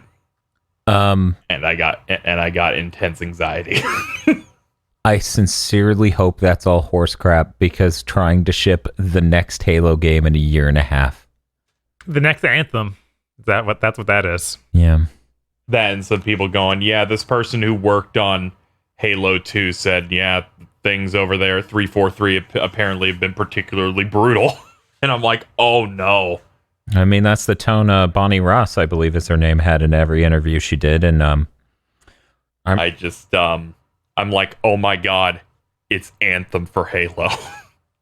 I'm gonna go ahead and put this out there. I've said it off content, but I don't think I've said it enough on content. Bonnie Ross is the Kathleen Kennedy of fucking Halo. So if we could all just direct our hatred at that one individual, maybe Microsoft will remove her and put someone else who might not fuck up as bad.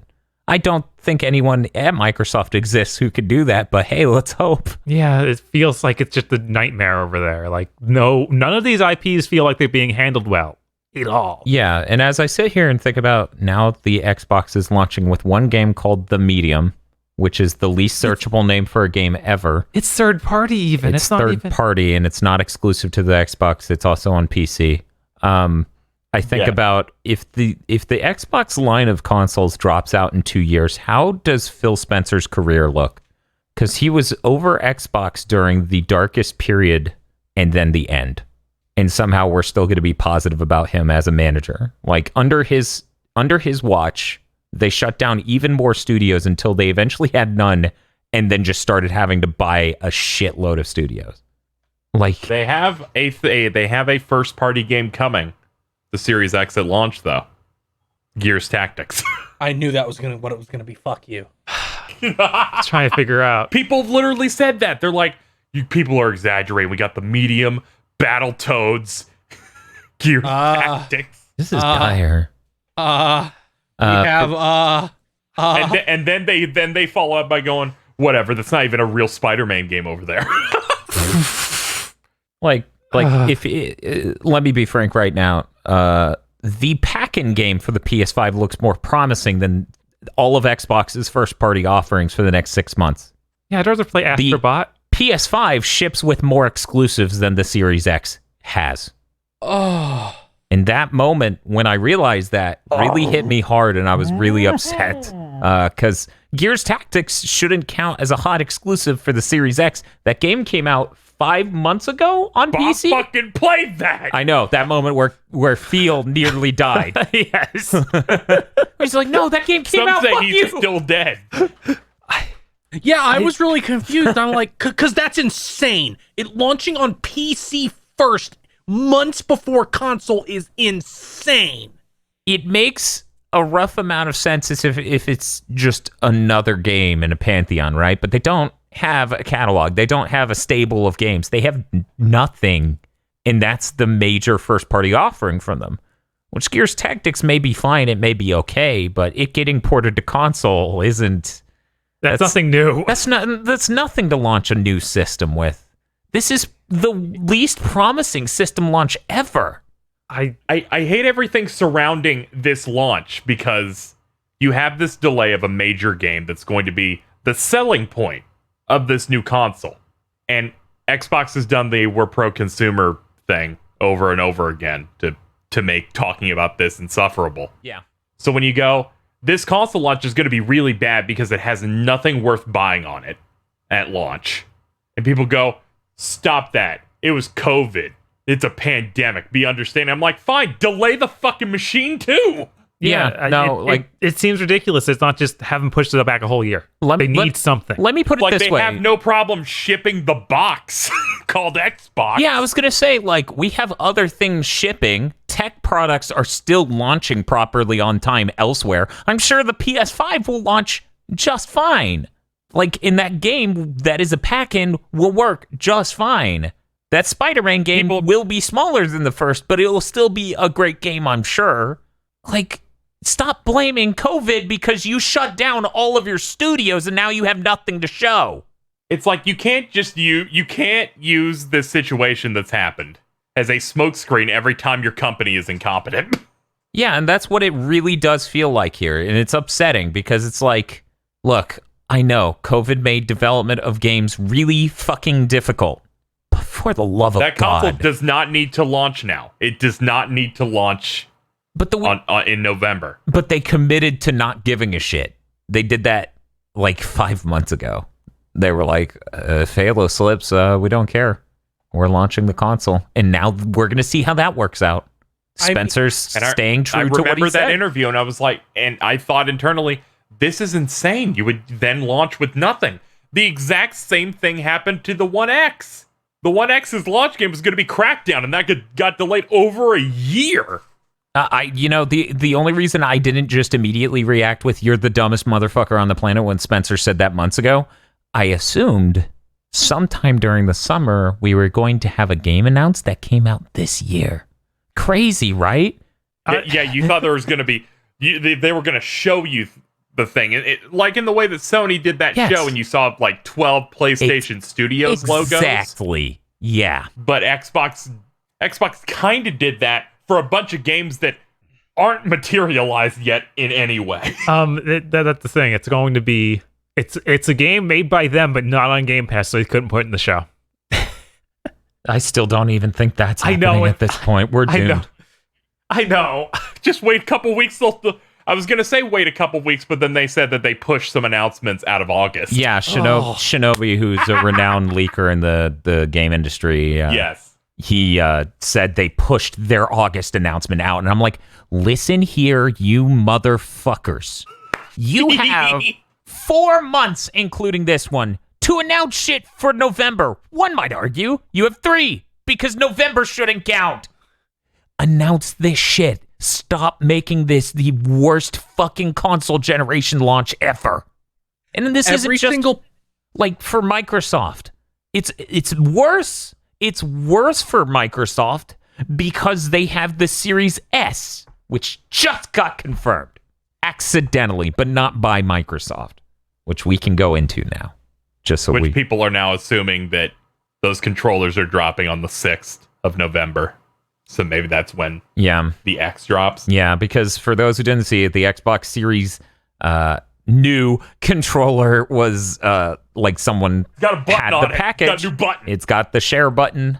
They showed off the package, and on the side of the box it says supports Xbox Series X/S. And I wrote in the notes here, we kept saying that this would happen if they didn't announce it. These jackasses need to fucking announce it. But the problem is, and everyone knows this. Anything else than just S. Yeah, also that's a real fucking problem. And everyone ever just goes, that's a really bad name. X and S are very similar sounding, and people are going to get confused like they already do and have for years. That would require any sort of market research to know. Here's the problem. I think they're Don't you wish you still worked in retail, Bob? No. What were you going to say, Dan? I think they're doing market research to internal Microsoft employees. That's insane. That's what all of their decisions come off as.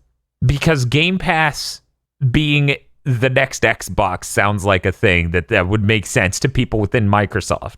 But whatever. Yeah, once they're within range of the orb of confusion, which sits inside Phil Spencer's office. I would argue that hovers above all of Silicon Valley.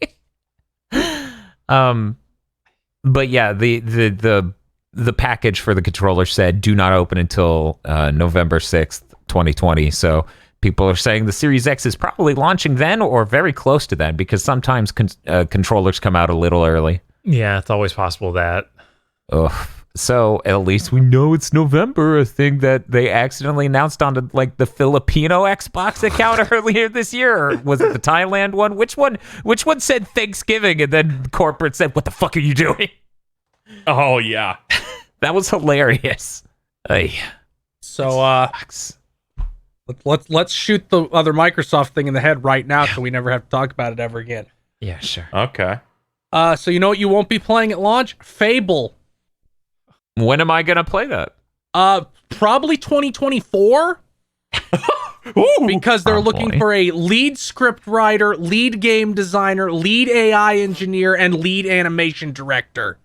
So here's They really announced nothing. yeah, which is what we were saying during the CG reel, and it sucks that it was. I now believe them when they said, because they also said it wasn't an MMO after all those leakers said it was. I now believe them because it could be anything. They haven't started yet. Right, it's nothing. That's what it is. So guys, here's my problem.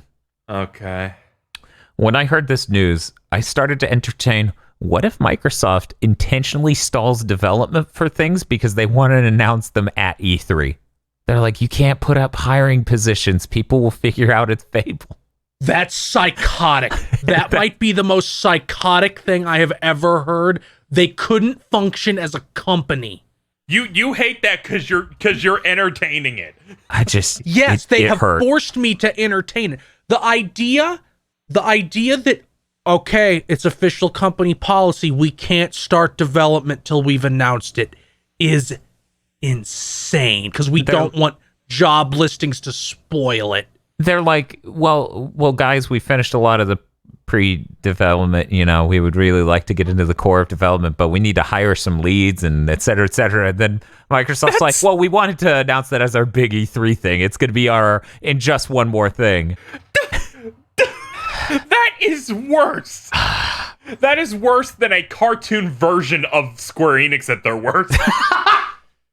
Because even then, they are working on things. They're like, it's a secret. It's an RPG. Nomura's like, me and my 9 other guys have done some pretty good progress on Versus 13. And Square Enix is like, we were going to show off that trailer 3 years from now. You can't hire anyone. And that Square would win, because then no one would ever see the good version of that. Even when they revealed Final Fantasy VII Remake before they had officially started development, they did that because it was going to leak. They had greenlit it. They didn't do it out of insanity. Right. God, this is dire. Yeah, and it only took them a couple months to show that one trailer right after it. And I'm like, yeah, this looks like a video game. I hate that we have 10 FPS. That people get upset at us for getting upset at CG trailers like this from Microsoft. From Microsoft, because that's the thing. Most companies were like, whatever. But Awoken's clearly know when you're done. Yeah, Microsoft is the worst track record in history with this. You're right. I understand. I am sorry for even approaching defending them in a previous episode. I want to believe people can get better, but clearly no. There are tiers of CG trailer also. Like, I always think of the Mortal Kombat X CG trailer, where it showed off multiple things that were in the final game. Right. Yeah. No. Right. Like, he grabbed part of a tree branch and hit Sub-Zero, and then that's the game where they introduced the environmental whatever that's thing called. Yeah. Like if you go back and watch our live reactions to the Microsoft conference, that's why I'm losing my shit at that Fable thing, because one, it's CG and allegedly in development for years. Clearly nowhere near done. 2, that had no bearing on anything resembling a story or gameplay. It was just a dumb joke. And that's what's so upsetting, because it's like... It was that because they hadn't started. They couldn't even give us the hint of what that game was because they don't know. I feel like we know more about Awoken. We do. We know it's probably going to be in first person and probably going to be a clone of Skyrim. Which is great. That's way more promising. That game will probably ship before Fable. I had to sit there thinking, what was Awoken? These names are terrible. Yeah, Avowed is what. Okay, that's why. I was like, I like how I believed it, because that name is bad. Now I'm going to look up if that name is taken by a video game. I'm sure it is. Awoken has to be something. It's probably a MOBA. Okay, so this looks to me to be... One moment.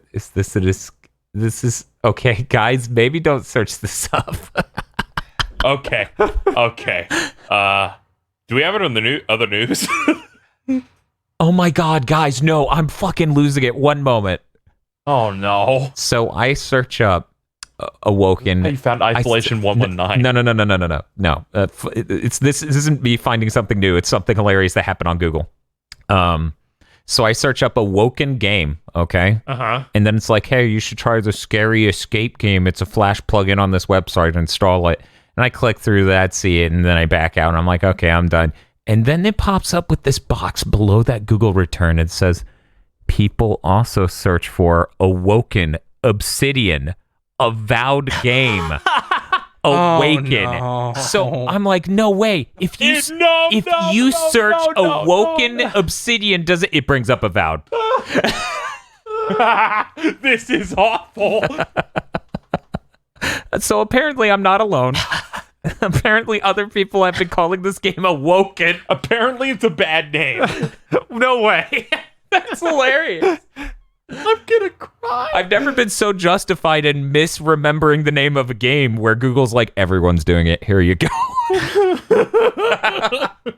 But yeah, no, Awoken could be a great game. Fable's gonna take forever and might get canceled.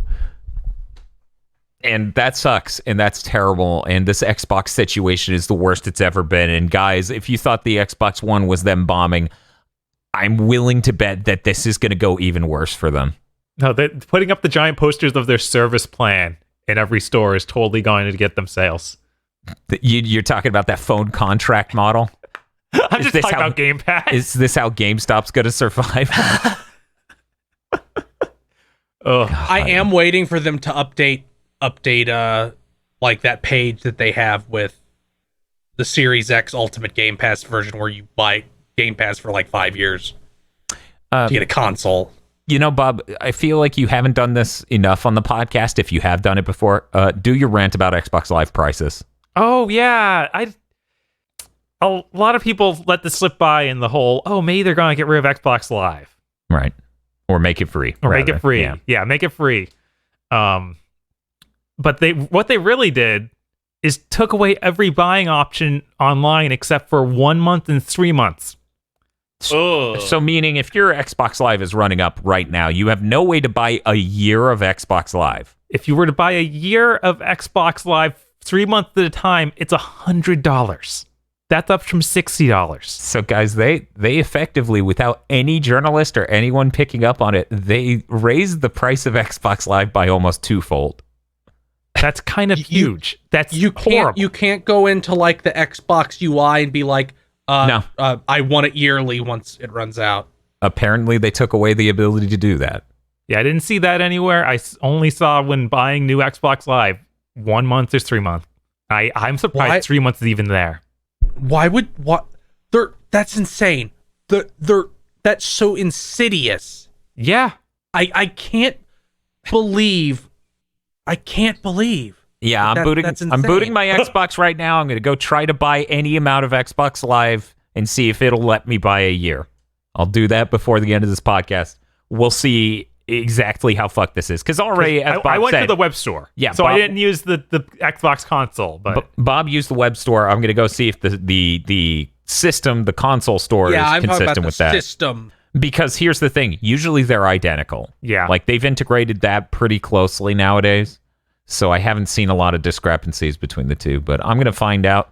We should move on, though, because, man, this situation sucks. We should move on to positive news.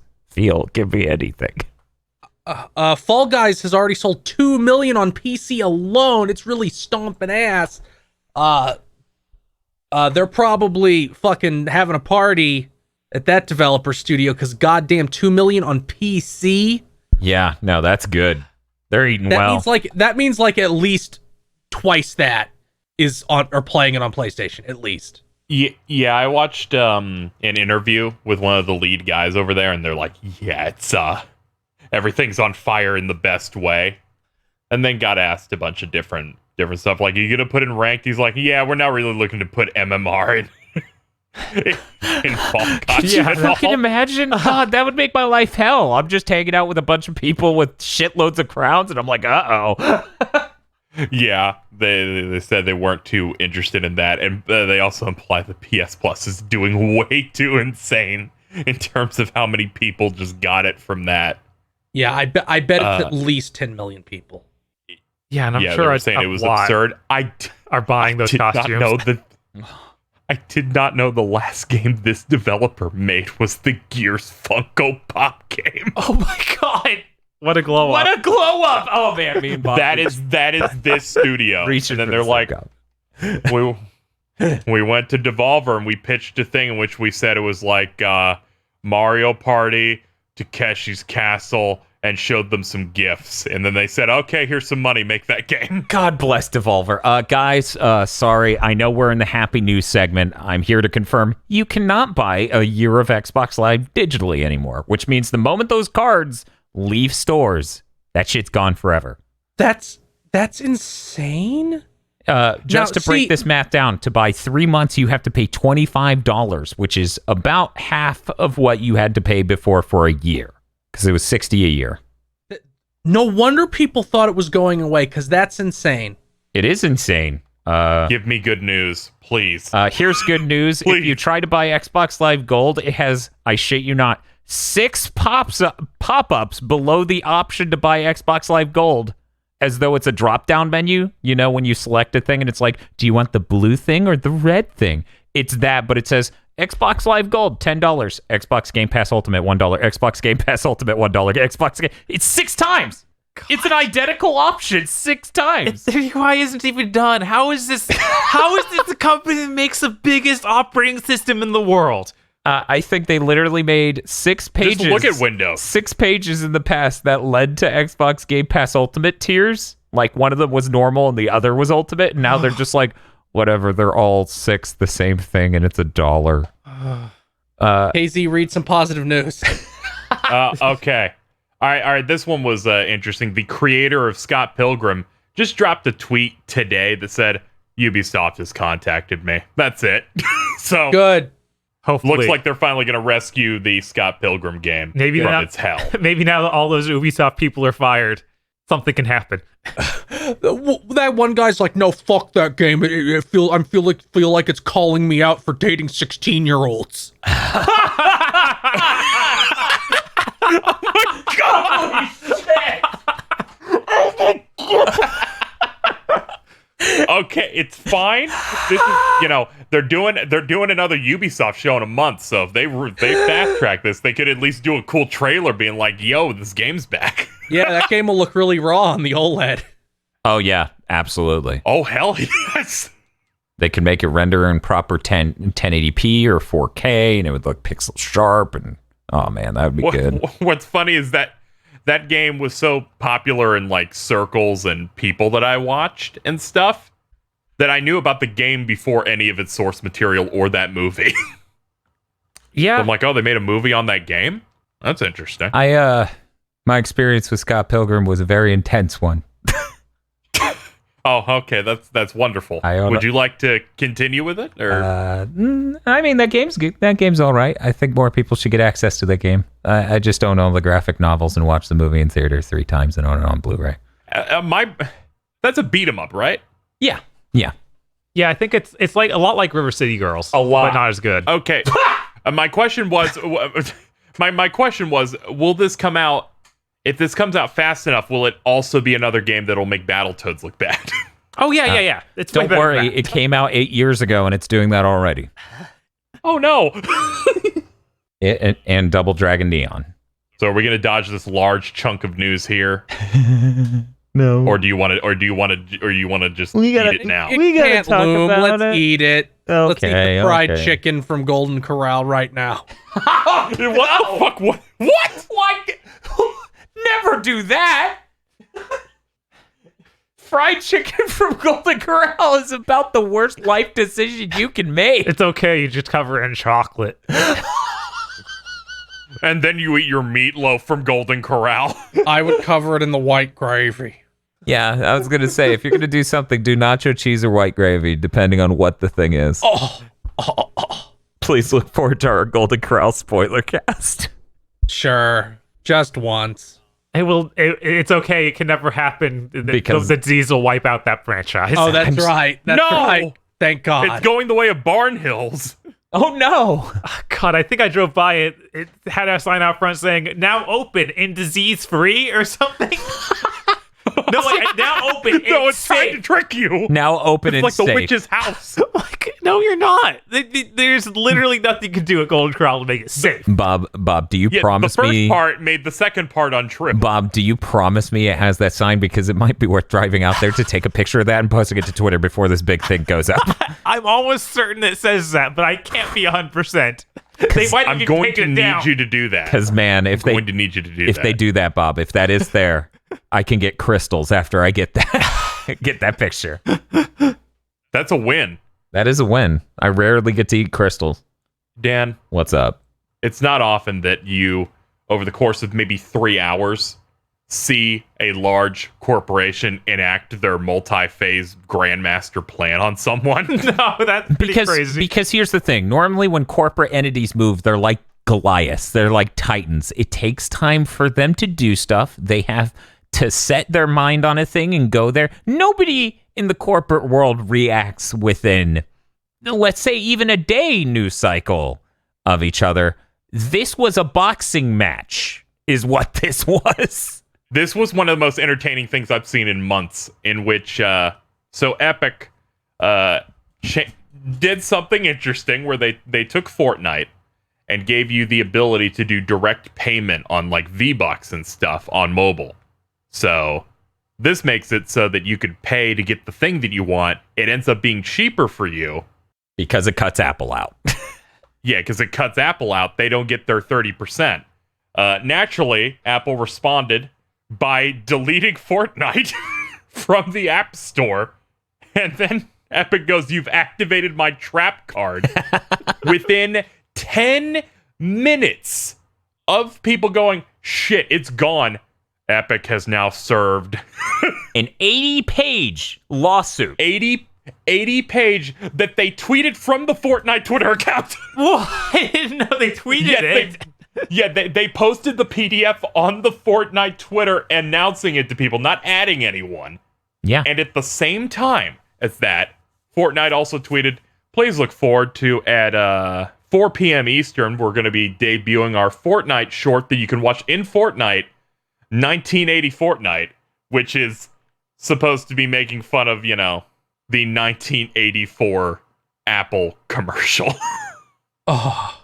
And that short just basically goes like, "Apple's taking control of the world. We have to resist their regime. Hashtag free Fortnite." And the video announces that it was banned because they knew it would happen. It was brilliant. And then as we started doing our podcast stuff this evening, it got banned off Google Play. And then within an hour of that, Epic has sued them as well. So let me give people a history lesson because people probably don't think about this. In the early days of computers, like microcomputers, DOS computers, etc., it was perfectly normal for the people who make this hardware to sell you the hardware, maybe sell you some accessories, maybe officially brand some accessories or whatever. And then the software is just people can make it and sell it. When we got to the mobile market, it was right off of the iTunes craze, right? Like iOS comes up and iTunes is doing really well for Apple. So they choose to charge app developers exactly what they charged musicians. So it's 30%. This was based off of pay-per-view cuts, which were apparently 30% as well, from what I've read. This made sense in a world where you buy software once, right? That's not the way the App Store went, though. Everything became microtransactions. Games were free, and the microtransactions were cut into. So this isn't just one-time ad revenue or one-time revenue being cut by 30%. This is every single transaction has an Apple tax. And so this is incredibly restricting and incredibly overbearing on people who design software for these systems. So I totally see where Tim Sweeney's coming from, saying that this is absolute horseshit and it should not be this way in the modern environment. So I'm 100% behind this lawsuit because it fucking sucks that I can't make programs for my Like, do I think an app store is a good thing? Yes. Should they charge 30%? No, that is way too high. They should charge something much lower, just like Epic was doing with the Epic Game Store compared to Valve. They were charging 12% on their store. But there's no way for anyone to just install whatever app they want on their iPhone. The iPhone and iOS is still a really restricted environment. And so anything they could do to crack Apple over the head with a fucking hammer, I am all for. Because, ladies and gentlemen, as a man who's mostly used iPhones as a smartphone for years and years, it's fucking ridiculous that Apple is still packing the lightning cable with that shit, which has no real advantages over USB-C. It is horseshit. So yeah, blow their ass out. Make sure that this 80-page lawsuit and all this documentation of look at all this horseshit they do comes up in the middle of this EU antitrust shit, because fuck Apple. Yeah, there's just, like, the response I've seen a lot are people going, well, why isn't Epic suing every console manufacturer? Well, in reality, the console manufacturers charge less than 30% in 2020 because even they get. Oh yeah, I saw a lot of like people, even like journalists, just going the consoles do 30%. No, they don't. They haven't done that in a bit. Here's also, the thing. I guarantee they don't on in-app purchases like that in microtransactions. Absolutely. Also, Tim Sweeney straight up responded to this like months ago, basically saying, they get a loss on consoles and actually put in the work to make like that hardware, and they have to make up with it via game sales, and Apple doesn't have to do that. Yeah, no, a lot of people don't realize the iPhone SE may be the most like cutting edge budget phone possible, but I think it's like what, $400? It costs only $180 for them to produce, so that's still $220 of pure profit. In a world where these smartphone companies were actually selling at a loss, this would make a lot more sense. Like if everyone could get a $100 iPhone that was incredibly competent, right? Like if everyone could get a really budget phone that was incredibly powerful and cutting edge because it was sold at a loss, then it would make sense. But yeah, from people I've talked to, console manufacturers don't seem to charge 30% anymore on physical games sold. They might on digital because they're both, they might approach 30% on digital because they're the retailer and the platform holder. But generally speaking, they don't have that overbearing of a percent. And quite frankly, they do a lot more to support their developers than Apple does. Apple fucks people on their platform nonstop. Like you don't hear about, here's a good way to put it. You don't hear about PlayStation trying to get a cut of Netflix subscriptions, which Apple wanted to do, but the Netflix was too big. Apple tries to fuck everyone who's remotely small. And it really didn't work with Epic. Epic's like, we have a shitload of lawyers. And while we're busting stupid complaints over the fucking knee, if you're like, Fortnite's equating this with 1984. No, they're not, you moron. Even that thing at the end of their parody ad, the text crawl, is a parody of a text crawl at the end of Apple's. Oh, yeah. No, if you've never seen the Apple 1984 ad, that is just a very direct parody down to the text crawl. It's word for word the same, but with computer changed out with Fortnite. They're making fun of them. Yeah. No, they're trying to make it a point to the people that Apple at one point was about getting affordable hardware to people to enable people to make art and other shit. And the software could just come to the platform with no cut. And now they're just really restrictive and not as enabling in that sense. I wish someone could do this to Adobe. Oh God, yes, that would be incredible. That would be the best shit ever. I would have bought multiple years of After Effects if they sold years of After Effects still. Yeah, but they don't. So I haven't touched After Effects since CS6. I looked into Adobe a couple times. It's so many. It's so much. It's insane. Yeah. No, they keep raising the price every year. Yeah, when it first started, I was like, this isn't so bad. And now when I check back, it's like, wait, you want like $60 a month? It's almost tripled. Yeah, because you can't just buy it. Yeah. And that's the worst aspect of it in general. Which is fucked up because, as I keep saying to people, subscription models are not pro-friendly or poor people friendly. As a poor person, I never signed up for things with a subscription fee because I can't afford to not have that income every month. I can make the decision to use my money once, but I can't, in good conscience, make the decision to have less income every month. But that's a choice a lot of people want people to make, because Yes. that's what credit cards are. Yes, that's what credit cards are, and it's a trap. It's all a trap and for it's poor terrible people. and It's- exploitations. Yeah, it's disgusting. Yeah. So, that's why I'm always anti-subscription model. That's why I don't use newer Adobe shit. That is actually anti-consumer, but don't tell anybody. Yeah, people are stupid and can't see beyond tomorrow. Right? So the idea of if you subscribe to something for years, you lost thousands of dollars and own nothing. like I had a better experience just buying used games and trading my games towards other games than if I had paid a subscription model and ended up not owning any of that by the end. Because at least I get to make a decision. Plus, humans could do this thing where they lend their friends games. No. I just lent my copy of Ghost of Tsushima to my brother. If I had that game digitally on the subscription. Anyway, we're getting off the tangent. The point is, fuck Apple. Yeah. 100%. As someone who uses... But make sure you can't want them to get fucked, because the ones trying to fuck them is a corporation. Corporations are bad. No, that's stupid. I want corporations to bust each other's skulls in, and I want them to get the government involved while they're bashing each other's skulls in, so that way at no point can someone try to back down because they made the government do a thing. Yeah, Right. Something cyberpunk. Epic, I'm entirely on Epic's side. If in 5 years there's some monopoly and we're looking at them, we can throw them sicking the government at Apple at them. Yeah. And that's the thing, but yeah, this It's you don't go, wow, this vampire's real cool. He's teaching me all these vampire killing tricks to kill this other vampire. Okay.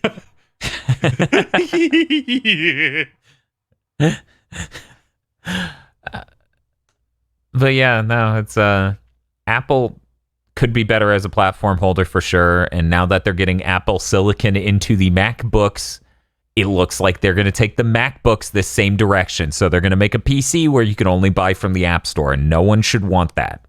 So absolutely bust their heads open now. Absolutely fuck these guys over.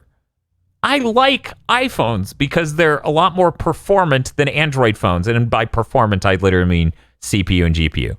Because when I'm on my phone, I'm trying to do a thing. So the faster it does it, the faster I can be done. I like their cost-friendly options they've made over the years. Bob's iPad was bought on Black Friday for $200 and works with an Apple Pencil, making it an incredible fucking tablet. A what? An Apple Pencil? A tablet? Didn't know they had that. What? Wait, you've never seen... Have you never watched the drawing streams? Oh, I just thought you had some normal tablet. Oh, no. They have something that's within spitting distance of as good as a Cintiq tablet, which are normally $1,200.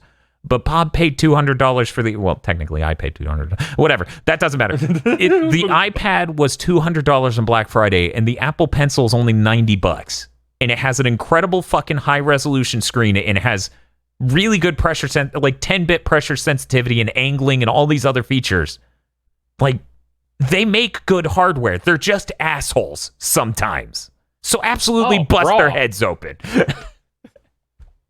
I also got into a Twitter argument over this because some guy was like, I don't want Apple to be more open because then I'll get viruses. Okay, we need to escape. Yeah, that was the last bullet. I figured I'd fire that into the air to end this segment. I'm bleeding out. We need positive news. Bob, talk about who might be in what game. Dante is going to be in Nocturne. The remaster is coming out next year. He'll be DLC. I'm so excited, Bob. Yeah, no, that'll be great. Apparently, he's getting pierced, so people can stop complaining about him being he'll be useful. Oh, they're actually buffing Dante? Yes. Oh my Yeah, they're God. buffing him up to the level. They're buffing him up to the level of Raido because it would be insane. Good. otherwise. Because you need Pierce in that, because the path you're going on toward the end when you get Dante, the boss there is resistant to everything, but Pierce makes you bypass that to do good damage, so you need him. Somehow I beat it with Dante before, so I guess it was possible. I did. It's possible. It's just like you could be doing so much more with this guy. Right. So that's exciting. This game has voice acting this time, so hopefully they get Ruben Langdon. Hopefully. I will not buy this DLC if they do not get Ruben Langdon in. Either that or I need it. Dig up that guy who played him in Devil May Cry 2. If they do that, I will buy Bob's copy of the DLC. But yeah, I'll do it. It's going to be DLC that just straight replaces him with, or Raito with him. So it's not going to be a thing where you get both, unfortunately. Yeah, Raito literally just replaces him in the story. It would be impossible. They'd have to crack the game open and rewrite and rearrange shit. When you buy the DLC, you unlock New Game Maniacs, which is the version of the game that has him. So they just straight up, you have to start a new file that has Dante content in it. It's going to be rough choosing. Because one part of me wants to play something new. Well, I guess you'll have to do 2 playthroughs. I guess so. Yeah, there you go. It's that simple, Bob. They showed the trailer with voice acting. People were like, that's the same voice actor for Dante in Japan. So here's hoping. Here's hoping DMC2 Dante finally gets Ruben. They better fucking get Ruben Langdon, considering they're charging you money for this. Yeah, like $10. Yeah, in Japan. Who knows what they're going to do with the American release, because sometimes Atlas of the West is real different. Yeah, they tend to have mercy. Yeah. But I imagine how it went was like, Capcom, can we have this people like this? And Capcom's like, well, our franchise is a lot bigger than yours, so pay us. Like, obviously, we're not getting a bump from you. So give us money. Yeah, maybe. Probably. Do you think he says really cool one-liners like, King, huh? Well, here's your crown. And shoots the enemy? Is that... I hope that he yells Stinger when he does it. You don't want just that loud dropping a bookshelf sound from 3 and him going, huh! I'd take that. Blast off. Yes! Oh, that's good. Okay, now back to the bad news. Bob, cover the other Capcom news. Oh, the other Capcom news. Yoshinori Ono, the executive producer of Street Fighter for the last 2 games, is leaving Capcom this summer. After 30 years there. 30 years. Jesus. Yeah. For people who don't know, usually when someone leaves a company in Japan like that, it's to avoid that room. That's right, the broom closet. The Kojima room. Where if they find that you have fucked up enough, they'll just like, all right, you can still work here, but you're not doing anything and you have no influence anymore.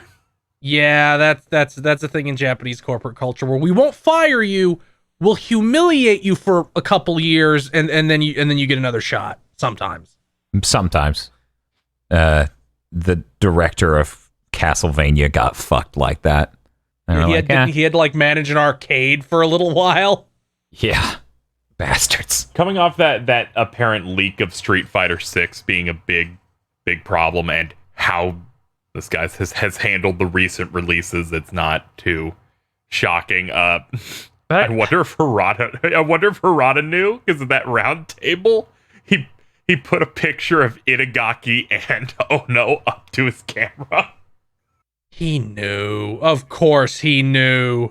He also did it for Hayashi, who's the current guy at Team Ninja. So it wasn't just... okay. Wow, is Hayashi still in charge over there? Yeah, apparently he's still like way high up in Team Ninja. Wow. Right? He shows... The weird thing, I only see him show up for stuff that they crossed over with Nintendo for. That's weird. He started... Like Hyrule Warriors. Didn't he start glowing up with Sigma? Like Ninja Gaiden Sigma was 1? His where he got to direct it. Wow. Yeah. That's fucking crazy. But I think the Ono's going to have like... He will always be remembered as the guy who brought back Street Fighter and got fighting games going again. So even if those games aren't great, like I don't like Street Fighter 4 at all, but I really respect him. I like it slightly more than 5.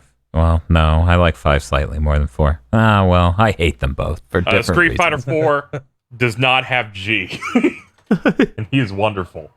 Yeah, but Yeah, but the it world also doesn't. president. It also doesn't have Armika's face. So That's why you get different costumes that completely cover that face. a paper bag. Yeah, the paper bag DLC sponsored by the Capcom Pro Tour. Get ready for the next bag. God, what if that the selected one from the fan made costumes, his Armika was a paper bag over head? God. I'm sorry, but this person won the Pro Cup, so So you don't get a choice. Oh man. Yeah, that's a shame. It's a shame to see him leave the company. Hopefully he finds something better. But You know, to bring back Dark Stalkers. that sucks. But yeah, they said that it wasn't dead.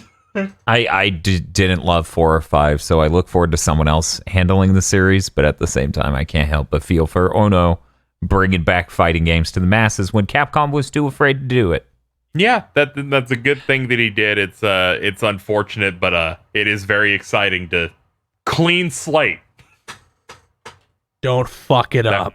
Right. That way when people talk when you want to talk about, oh man, Capcom's been doing great, there's always one dumbass who has to reply to you going, fighting game division though. It's like, I don't care. Everything else is going so well, please. They just put out 5 amazing games. Who cares? It's called hoping for tomorrow, okay? You need to stop being cynical. Not everyone can be Jim Sterling. You got to be more optimistic. Or talented. Look, if Nintendo started kicking ass, but Zelda was just dead, I'd still be mad Zelda was dead. Yeah, exactly. Right. It was funny. I realized a weird mental block that I think most people have. I was talking to someone on Twitter, and they were like, trying to counter my optimism about next gen. They're like, even if these things load faster, have better CPUs and better GPUs, that's not going to change the fact that AAA games are just stuck in the same gameplay tropes, and they never improve, and they never have novel ideas. And I'm like, Tekken 7's good. Oh, are fighting games not AAA games? I mean, does not count. Also, Oh, this no. is that thing. This is that thing I keep mentioning where you're 20 and you think the time you've been conscious is all of history. Right, yeah. Most people don't realize that when CPU power goes up by orders of magnitude, that you usually get to see, like, oh, now we can do this in games. Like, Well, not just that, but there's always been trends. There's always been oh, right, of course, companies copying what other people do. I don't know. I guess when somebody rips off Ubisoft and makes a bad open world game, that's just being unoriginal. When dozens of devs just make Dark Souls, oh, that's a new genre. Yes, that's the thing, and people don't really, they have a real mental disconnect with that. But yeah, I don't know. I do like to think of this gen as last gen, but half of the dead things came back to life, and the AAA games are a lot more palatable because they run well at all.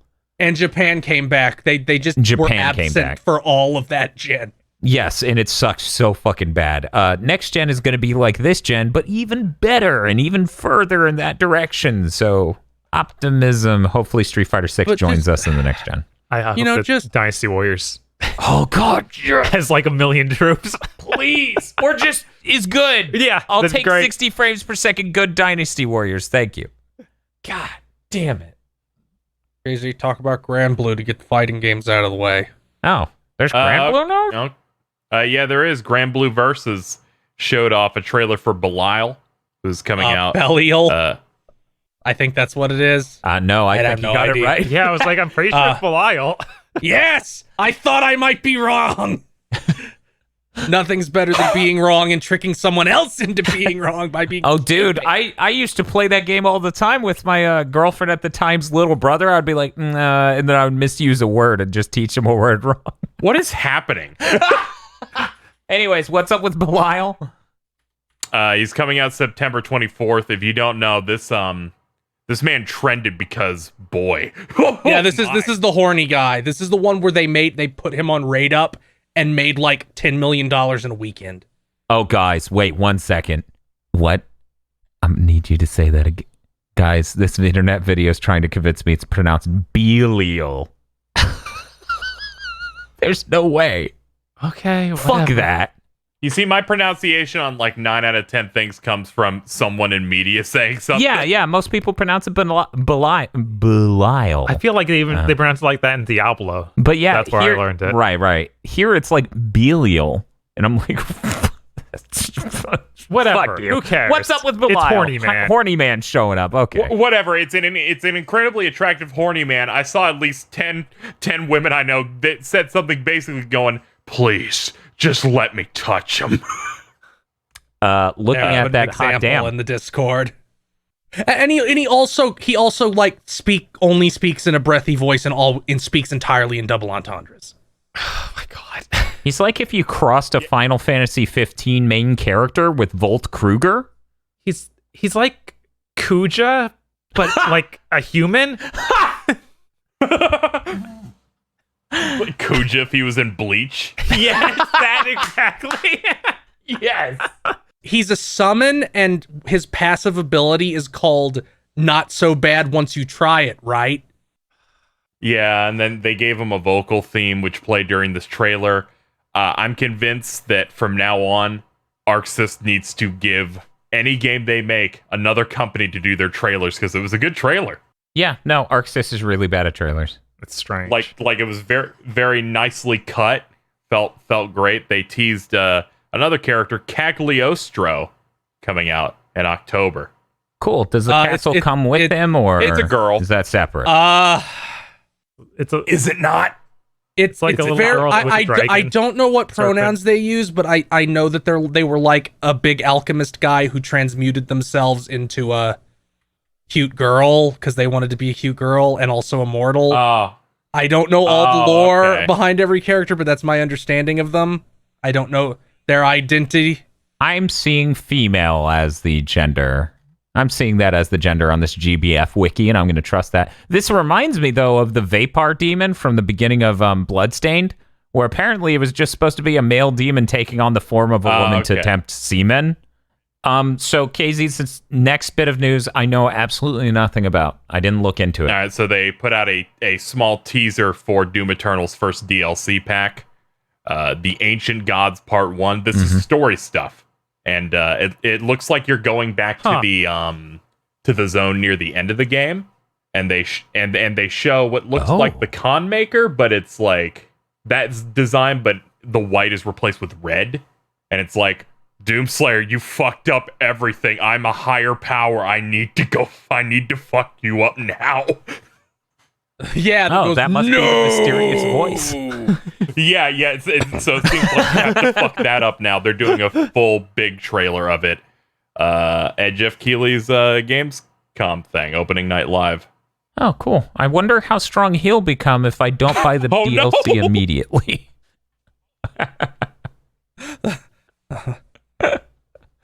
That's the cool. icon of sin becomes stronger the longer you do not buy the DLC. Oh no, I don't need that. I play on ultraviolence. I don't need DLC because I played on PC and I don't know if HDR's fixed. Oh no. Oh yeah, I am gonna have to buy it on PS5. You get the free upgrade though. Yeah, you get the free upgrade though. You know what you don't You get know the what free you upgrade don't? on? Oh my god. So let me read this as written here. So, Control Ultimate Edition is announced. It's going to have all the DLC, which includes that Alan Wake thing that they announced last week. And I wrote here, this is the only version that will be receiving a free next-gen upgrade. What? KZ, sure am glad I didn't buy Control yet. Oh God, Bob's That's finding insane. out. This is how you're finding out? Yes. Phil posted his rat. Yeah, this is the only version that's getting the Yeah, free this is- upgrade. I Looks like you bought have the to pay them money. DLC. Why won't they give me it? No, This you is will not. dirty. This is really fucking dirty, and they need to be shamed until they revert this stance. Yeah, that's Everybody insane. needs to be shitting in their mouth constantly. Yeah, because I remember Field, wasn't this one of the games that you just bought in bulk? Like, here's one of my upgrades. Yeah, but honestly, it's probably not going to be as bad for me because I'm willing to bet this the price of this will be the price of all the DLCs combined. The DLC was actually super cheap. I don't know. Guess I'm a little bit upset. This Ultimate Edition is $40. Ooh. That game came out last year, right? Yeah. So it'll be like, Control, all of its DLC, including the upcoming one. At least if you bought all the DLC. Let me divest these things real quick. $40 for a game that came out last year with all the DLC. That's fine. Yeah, right? That's fine. That part's completely fine. The part where they're like, only this version gets you the next gen version is really strange. But here's an extra layer of hell that I guarantee you no other podcast, no other journalist has brought up. Guys, do you think they specifically code the currently existing version of this game to not even run better on the PS5? Do you think if Bob puts in Control on his PS5, it runs the PS4 Pro power profile? Probably. Because they don't have to. I mean, that's just psychotic. Yeah, no, that's just mean-spirited. It's like, hey, you early investor, screw you. Like, I understand they're probably going to overhaul the next-gen version with ray tracing and all these features that don't exist in consoles. So it's going to take some development costs to implement that. So I understand the notion at a basic level of wanting to charge for that. But you could at least sell it. Like, if you were to tell Bob, hey, this new $40 edition, it comes with the DLC, they get it for free. But Bob, you can buy the upgrade pass for blah. But the console manufacturers, they don't want that. They don't want you selling that. You know what? It'd also be acceptable. I wouldn't like it, but I'd be like, well, that sucks. But okay, don't even put this new version on this current gen platforms. Only release it on next gen shit. Yeah, but then I'd be like, oh, I guess they didn't want to do an upgrade thing. I'd still be upset, but it wouldn't be like, no, fuck you. We can give it to some people, but not you, peasant. Yeah, my major shock came from I didn't expect this to be the first game to do it. Right. I knew some game would do it eventually, but I didn't expect this one to be the one. I expected Borderlands 3. yeah, that's on point. Yeah, it's like he needs more money to not give to his employees. Yes. Yeah. That poor man. He needs to do that and then tell them, sorry, it only sold 80 million copies, not 81 million, so you have to go live in a box now. It's like 80.1. He does 80.9. The Willy Wonka rant at the end of the movie, only it's not a jape, it's not a joke, it's not an illusion, he's just an asshole. Also, Charlie didn't steal fizzy lifting thing. It's just right here, screaming at this child for stealing a thing he didn't steal. And then Charlie still gives him back the gobstopper and gets nothing in return. It's just he puts and after this yell where he's like, "Good, you lose. Good day, sir." He slams down his badass glasses. No, it's you lose. Good day, sir. And then Charlie walks back up and puts the USB drive on the table. Grandpa's like, if that FBI agent wants this USB drive, he'll get it. No, he just looks around the corner and there's Jason Schreier in the Slugsworth outfit. He's just like, huh? That's what Jason Schreier looks like. And Randy's like, he's been working with me the whole time. Shocking no one. Yes. After half a decade, we finally know the next thing Rocksteady's working on. It's a Suicide Squad game. Boo. They will be revealing. Boo. It's going to be that Suicide Squad game that apparently is going to be their take on a Destiny-esque online co-op game. That's all. So yeah, I know, but boo really hard. They took the people that made the solo story superhero game and they're having them do that. We'll know more about it later this month at DC Fandom, which is going to be their thing. Where they're probably going to show that Batman game off there too. That is also targeting the Blackgate. Yeah, the WB Montreal game. I was like, Bob, Blackgate is that Vita game that scarred Eric. Yes. Yeah. They teased that new Batman Court of Owls game like a year ago. Oh, yeah. And then they just didn't show anything of it. And I'm starting to think it's because rumors now have said it's targeting next gen. So maybe they just said, no, wait for PS5. Okay, that's That's cool. The Court of Owls is a really cool concept, so I like that. But yeah, they did little Court of Owl teases back then, and we're like, hey, maybe it'll be at the Game Awards. Also, Bob isn't insane. Blackgate is the normal prison in Gotham, unlike Arkham, which is the insane asylum. Blackgate is the normal prison.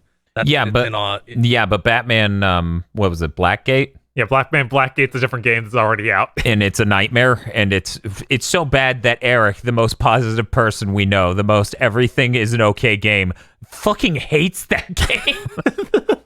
I think I wonder if the HD version's good. Like no, No. It just runs smooth. That's it. that versus Mirror of Fate, which wins? That's the thing. That's the only other game I would compare to it, having seen him play it. I was like, it does have a Mirror of Fate energy. Batman, like the ghost of a Robin is over Batman as he walks through a waterfall. Yeah, he's walking through an acid the rain ghost waterfall. the ghost of what is that motherfucker's name? The one that died. Jason Todd's ghost. Yes. God. Shout out to the time. Shout out to when they first revealed Arkham Knight. And everybody went, oh, the Arkham Knight's probably Jason Todd. And then Rocksteady went, no, it's not. It's nobody you've ever heard of. It's an entirely new character. And then it was Jason Todd. KZ, when we go to revise the bingo card, make sure this entire anecdote is just a square on it. No, I didn't want to say anything because I'm nice. If I said, look, I'd make another joke, but it's a reference to content we did, last week? No, it's really good. I just think it's funny because he's rolled this story out probably only 3 times, but every time I've remembered that he's rolled it out before, and it's really good. It's like because that is a funny story. That is a really funny story about Linkara hiring the Power Rangers music guy that I bring up in every commentary. God damn it, Linkara! Ding. Are you excited for Rocksteady's Destiny? No. Maybe Suicide Squad game where you'll queue up, you can be Harley Quinn, I can be Deadshot, we get to fight Superman. No. Apparently the Justice League is evil. No, I'm not excited because this is the exact thing contributing to John Linneman's next-gen depression. These games that are giant and spongy and take forever to work meters down and have bad level design. And I saw this news and so many people going, yeah, this really takes Avengers Thunder, right? And I'm like, no, Suicide Squad, are you fucking insane? I'm not even crazy about Marvel, but no, I'm not. Marvel's either. a cultural phenomenon. This game could be 2 points better in quality, and I would still care less. I mean, here's the thing, though. You get to put all sorts of tattoos on Joker's face. This podcast is damaged. I can't think of something less enjoyable for them to have done with DC. Bob, they picked up the most rotten thing. Bob, hear me out. What's up? How much would, because it's a better source material, but turning it into a Destiny style game is awful. Okay. Watchmen. Oh, that's offensive on a different level. There've been some people saying, Ed Boon's showing up at DC Fandom. What if they reveal Injustice 3 with the Watchmen in it? Dude, we've heard some stuff that may be happening, and that's great. Honestly, whatever. Throw them in a Mortal Kombat. Just don't try to turn the world and narrative of Watchmen into a Destiny game. That would be terrible. God, I mean, Injustice is really stupid already, so who cares? Exactly. Yeah, the plot of Injustice is every shitty one bad thing happened to Superman, so he became a violent murderer. We really liked that 2-parter from the Justice League cartoon, so we made a bad version of that. It's the worst version. That 2-parter is the last 10 years of DC. Yeah, the everything is that tone with DC now is insane. Like the Suicide Squad is also going to be that. Because in Injustice, it's like, okay, the heroes split up. Some of them sided with Superman. Wonder Woman became the most vocal supporter of Superman because we said so, and even the comic doesn't offer an explanation because we have none. Yeah, no, she just wants to hit that. That's all is there, I think. We got to move on, though. We got to move. This is so sad. The worst part, to close it out, there are rumors that WB Montreal was making a Suicide Squad game, and then a couple years later, people were like, yeah, it got canceled. which means that Rocksteady just picked up the slack. So it's like they really need to get this game out because the movie was going to be big. So here's what I assume. If that's the case, then I assume WB Montreal was working on a Suicide Squad game. And then Rocksteady said, hey, we might want to make that. And then they took WB's project out back. That's how this works. That's why WB treats that one Batman game, Origins. It's like, that one doesn't count. This is the Arkham trilogy over here, made by the developer we like more. Yeah, and that Arkham game doesn't have Kevin Conroy. Which I'm sure this new one won't either. Also, yeah, Joker was Troy Baker in that. Which is funny. But Arkham Knight had Kevin Conroy, so it was like, no, he's only in the real ones. Yeah. Fuck you. Yeah, no, the other ones they're trying to save some cash. Some dosh. We've got to move on. Speaking of Warner Brothers. Thank you. Warner Brothers isn't for sale anymore, I guess. Maybe, probably. It's unclear, but they restructured. And they didn't do anything to Warner Brothers games negative. Meanwhile, they cut DC Comics' throat. Holy shit. They fired a bunch of DC Comics specifically executives gone. And they put out an internal memo games is still a huge part of our a huge pillar of our business going forward. So I guess they got offers so high wait, maybe we shouldn't. It seems to be worth money. And they're like, what do you mean we have apparently 3 AAA games in development? Maybe 4? Maybe? These might make us some money. What do we cut? Comics? Yeah, those make us $10 a month. They don't even make $10 a month. No. Oh. That's a shame. I mean, especially now during the pandemic, where can you go right now that's open to buy comics? Buy a physical comic. I feel like there should have been a better segue into online comic distribution that was sustainable and everyone was on board for. But the retailers will never be on board with that because they just die. Then abandon them. Fucking, come on, man. We can't let comic books as an art form just completely die out because someone has to get screwed in order for us to properly get it to the masses.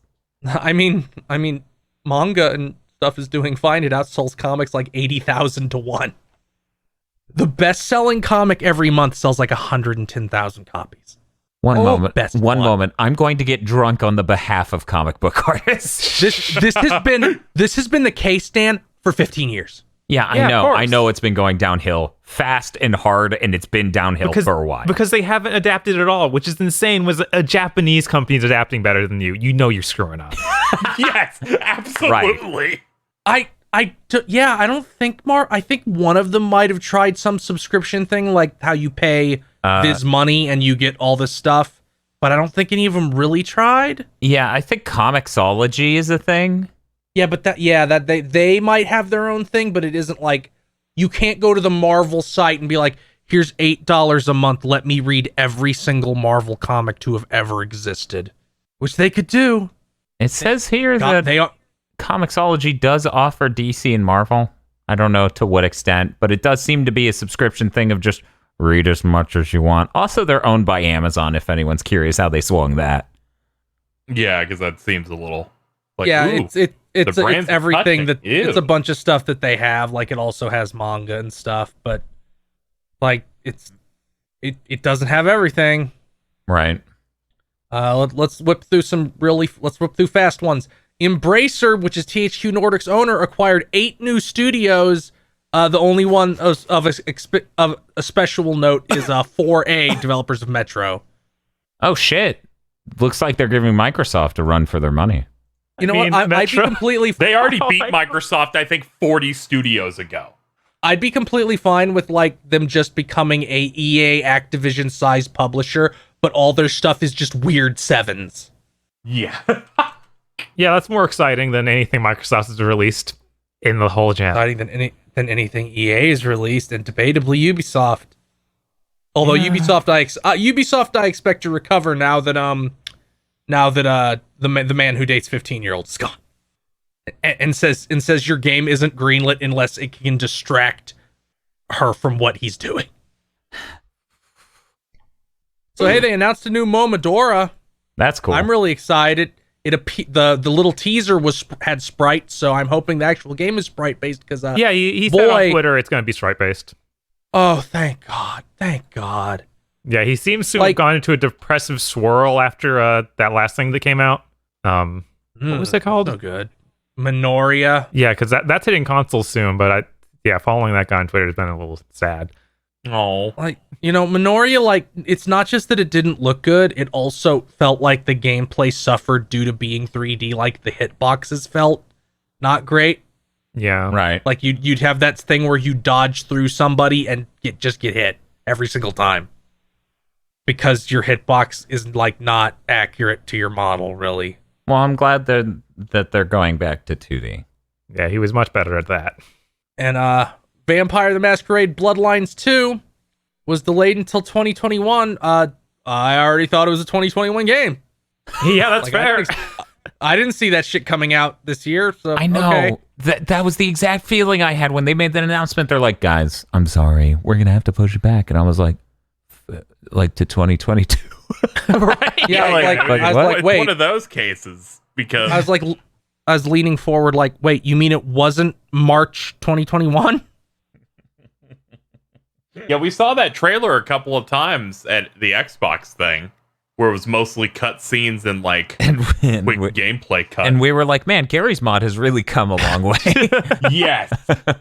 It's not just us. I watched a bunch of reactions, and at least 2 of them went, is this a Valve thing? Yeah, it looks so much like a Source filmmaker thing, the trailers. It's confusing. Okay, when's Mercy gonna walk out? Is this Overwatch porn? Without pants. Oh man. Yeah, okay. I'm glad people are delaying games instead of shipping bad games. I can deal with a dry spell for 6 months or whatever. We can replay all our PS4 games. Don't rush that game. Didn't the first one have a history of being rushed to beat something? Yeah, it was rushed to beat Half-Life 2. To be the first game on that engine. Yeah. Yeah. God, what were they thinking? I don't know. It's like too human. We shipped the game on Unreal Engine 3. It's bad. Anyway. It's also not Unreal Engine 3, we swear.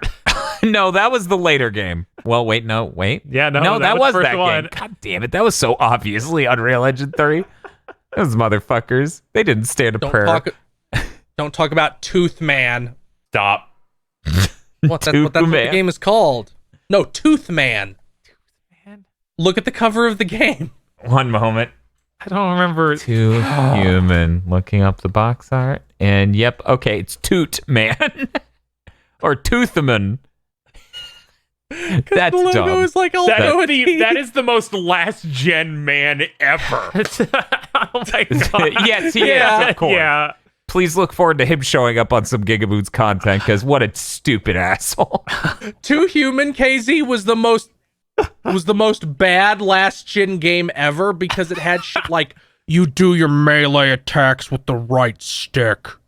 All your attacks use the right stick. When you die, we're bad at loading, so there's a 1 minute long death animation. I love that where Valkyries carry you up to heaven and you respawn. They tried to say that it had the most innovative camera system ever in a video game. Oh yeah, that dude was jacking off at every press junket for a year about their camera. You play that game and it's like, this camera's bad. It's not even just a normal camera. It's just fucking bad. This UI looks psychotic. Once again, please look forward to Toothman showing up on some GigaBoots content. Yeah, Dan, you really need to get It Came From Last Gen off the ground. Yep. It's a different name now. That's why I don't have to censor what Phil said. You've said it on content before. Yeah, that's why it's a different name now, and it's okay. Hey, Bob. Hey. End our news segment. Finally, I have this amazing news about the Little Witch Academia VR broom racing game. I've been waiting a while to talk about this. It comes out October 13th for the Oculus Quest. Okay. Not until 2021 for everything else. So it's getting PSVR, Oculus Rift, and Steam VR. One moment, is that anti-consumer? I don't know. Is that how this works? I kickstarted this game. I'm not sure. How does this work? Are you upset? I kind of understand. Should you be upset? Maybe. They're putting things out on consoles. Anti-consumer. There's a you get to customize your own broom in this game. They announced that during this trailer. It looked really cool. You had little pieces you can switch out. And the game looks bad in this trailer, but it's a VR game, so I'm like, that's going to look incredible. Yeah, I'm going to be getting motion sick riding a broom. I'm going to puke and it's going to be wicked. I really need to try a VR thing so I can understand, because I didn't believe it until Dan was like, no, it looks incredible when you actually do it. Yeah, because like you could be in the same room staring at the TV output and be like, that looks fucking stupid. Why is this dumbass child who better be baked out of his gourd enjoying the, and then you put the headset on and you're like, whoa. It's basically the flapjack meme where it's just like, listen here, VR, there's nothing you can do to impress me. And the second you put it on, you're just like, whoa. That's for all the flapjack fans. I know you're out there. Thank you, Dan. It's right here. Wait, you like flapjack? I like those few episodes I saw. Oh, the flapjack is really good. He has Candy Wife. God, Candy Wife is scary. Candy Wife is fantastic. Okay, Anyway. I do know about that. Okay, Google Candy Wife. Oh no, let's close that tab. Yeah, I was like, will that bring up the actual thing? Yes, it will. Oh my god. I don't know what she's selling, but I don't want it. Candy. Candy Wife. Anyway, oh god, I'm seeing people cosplay it. This is bad. Okay, we gotta end this news segment. Final bit of news. Viewer of the channel Ventor was watching Isolation 119 when his sister walked into the room and asked, why is it called Isolation 119? He goes, he's in a house and the street address is 119. And she goes, oh, it's because he's in there for 4 months. That's about 119 days. And I had a stroke. It works on multiple levels. I'm gonna ask Kevin Baker one day. Is that why? And he's just gonna bluff no matter what the truth is. Yeah, yes. Don't even ask that. But yeah, as for what's coming up in the next week, that Tony Hawk demo is out, which means I'm gonna be playing it a lot. I'm gonna be talking about it even more. Aside from that, I really absolutely don't know. I have some hard videos I need to work on. And so, like, those development schedules are longer, so I can't predict them before they're about to launch. Bob, what do you have going? I don't know, Dan. It sounds like we're going to play a lot of that Tony Hawk demo. Oh, so the Wicked. And also that DBZ announcement's on Sunday, so we won't be able to talk about it on here, but okay. I'm sure it was cool. I hope. Rumors have said Master Roshi, so it might in fact be very hype. Okay, let me future proof this. Master Roshi, yeah. Raditz, okay. Any girl, yeah. Omega Shenron, boo. Omega Shenron raw. Super Saiyan 4 Goku, yeah. Super 13, yeah. There's Super 17, yeah. God. Yeah. These are so bad. I'm getting sick. These are such good choices. Bojack? I would take. I take Bojack over them. Metal Cooler, yes. Super Saiyan 4 Goku is fine, but like Omega Shenron just looks so hideous. Oh yeah, Omega Shenron I laughed at the first fucking time I saw him in Budokai 3. I'm like, what a dipshit. I want them to put Metal Cooler in because I want them to find a move lift in there. I just want Metal Cooler in a game ray traced. There's 100 of him, and he's gonna stare at you. Well, and then the scene's gonna cut. Well, KZ, just wait until Xenoverse 3 on the PS5. That's something we're getting excited for. No. Phil, what do you have coming out in the next week? By the time you hear this, I'll have streamed something. I don't know what it'll be. It might be the really. No, probably not that. It might be the comedy game that Epic put out for free in the past week. You on mean their store. Troy? The episodic comedy game. Huh. Weird. Okay. Well, I guess keep an eye out for that. KZ, what do you have going on?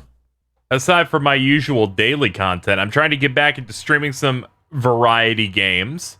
So I've got this PS2 setup looking real nice. Here's a couple of games I've picked up that you may in fact see streams of. Stuart Little 3 Big Photo Adventure. Why? Nano Breaker, because you guys have talked about it before and I have no idea what it is. Good luck with that. And Looney Tunes Back in Action, the movie game. So we'll see how those turn out. Oh, cool. Cool. That's one set of games that Nano Breaker's actually pretty good in. I mean, by comparison. Here's my prediction for KZ's stream. It's under 3 hours because he's through with that game's bullshit in about 2. Yeah. If even. Because, oh man, Nano Breakers is not palatable, I would say. I might bring you in. Oh, no. It's okay. You can get, instead of Phone Dan, Phone Bob. Hey, Bob, take me through Nano Breaker. I don't remember. Sip. Nano Breakers is a good game. I don't remember it. Seems pretty raw. Keep going. I give it a 6. Go straight. Okay, keep going straight. Yeah, go straight some more. Keep swinging at those enemies in that hallway that's bland and sucks and has no Michiru Yamane music playing over it. It's a lot of blood. I've made a mistake. Yes. Thank you for listening to this episode of The Big Think Dimension. If you would like to support the GB Podcast Network, head on over to patreon.com/GB Podcast so that way you can get exclusive behind the scenes on stuff, other content. There's a lot of content. It's basically non-ending avalanche of content. So head on over there, become a $5 backer or a Podlord today.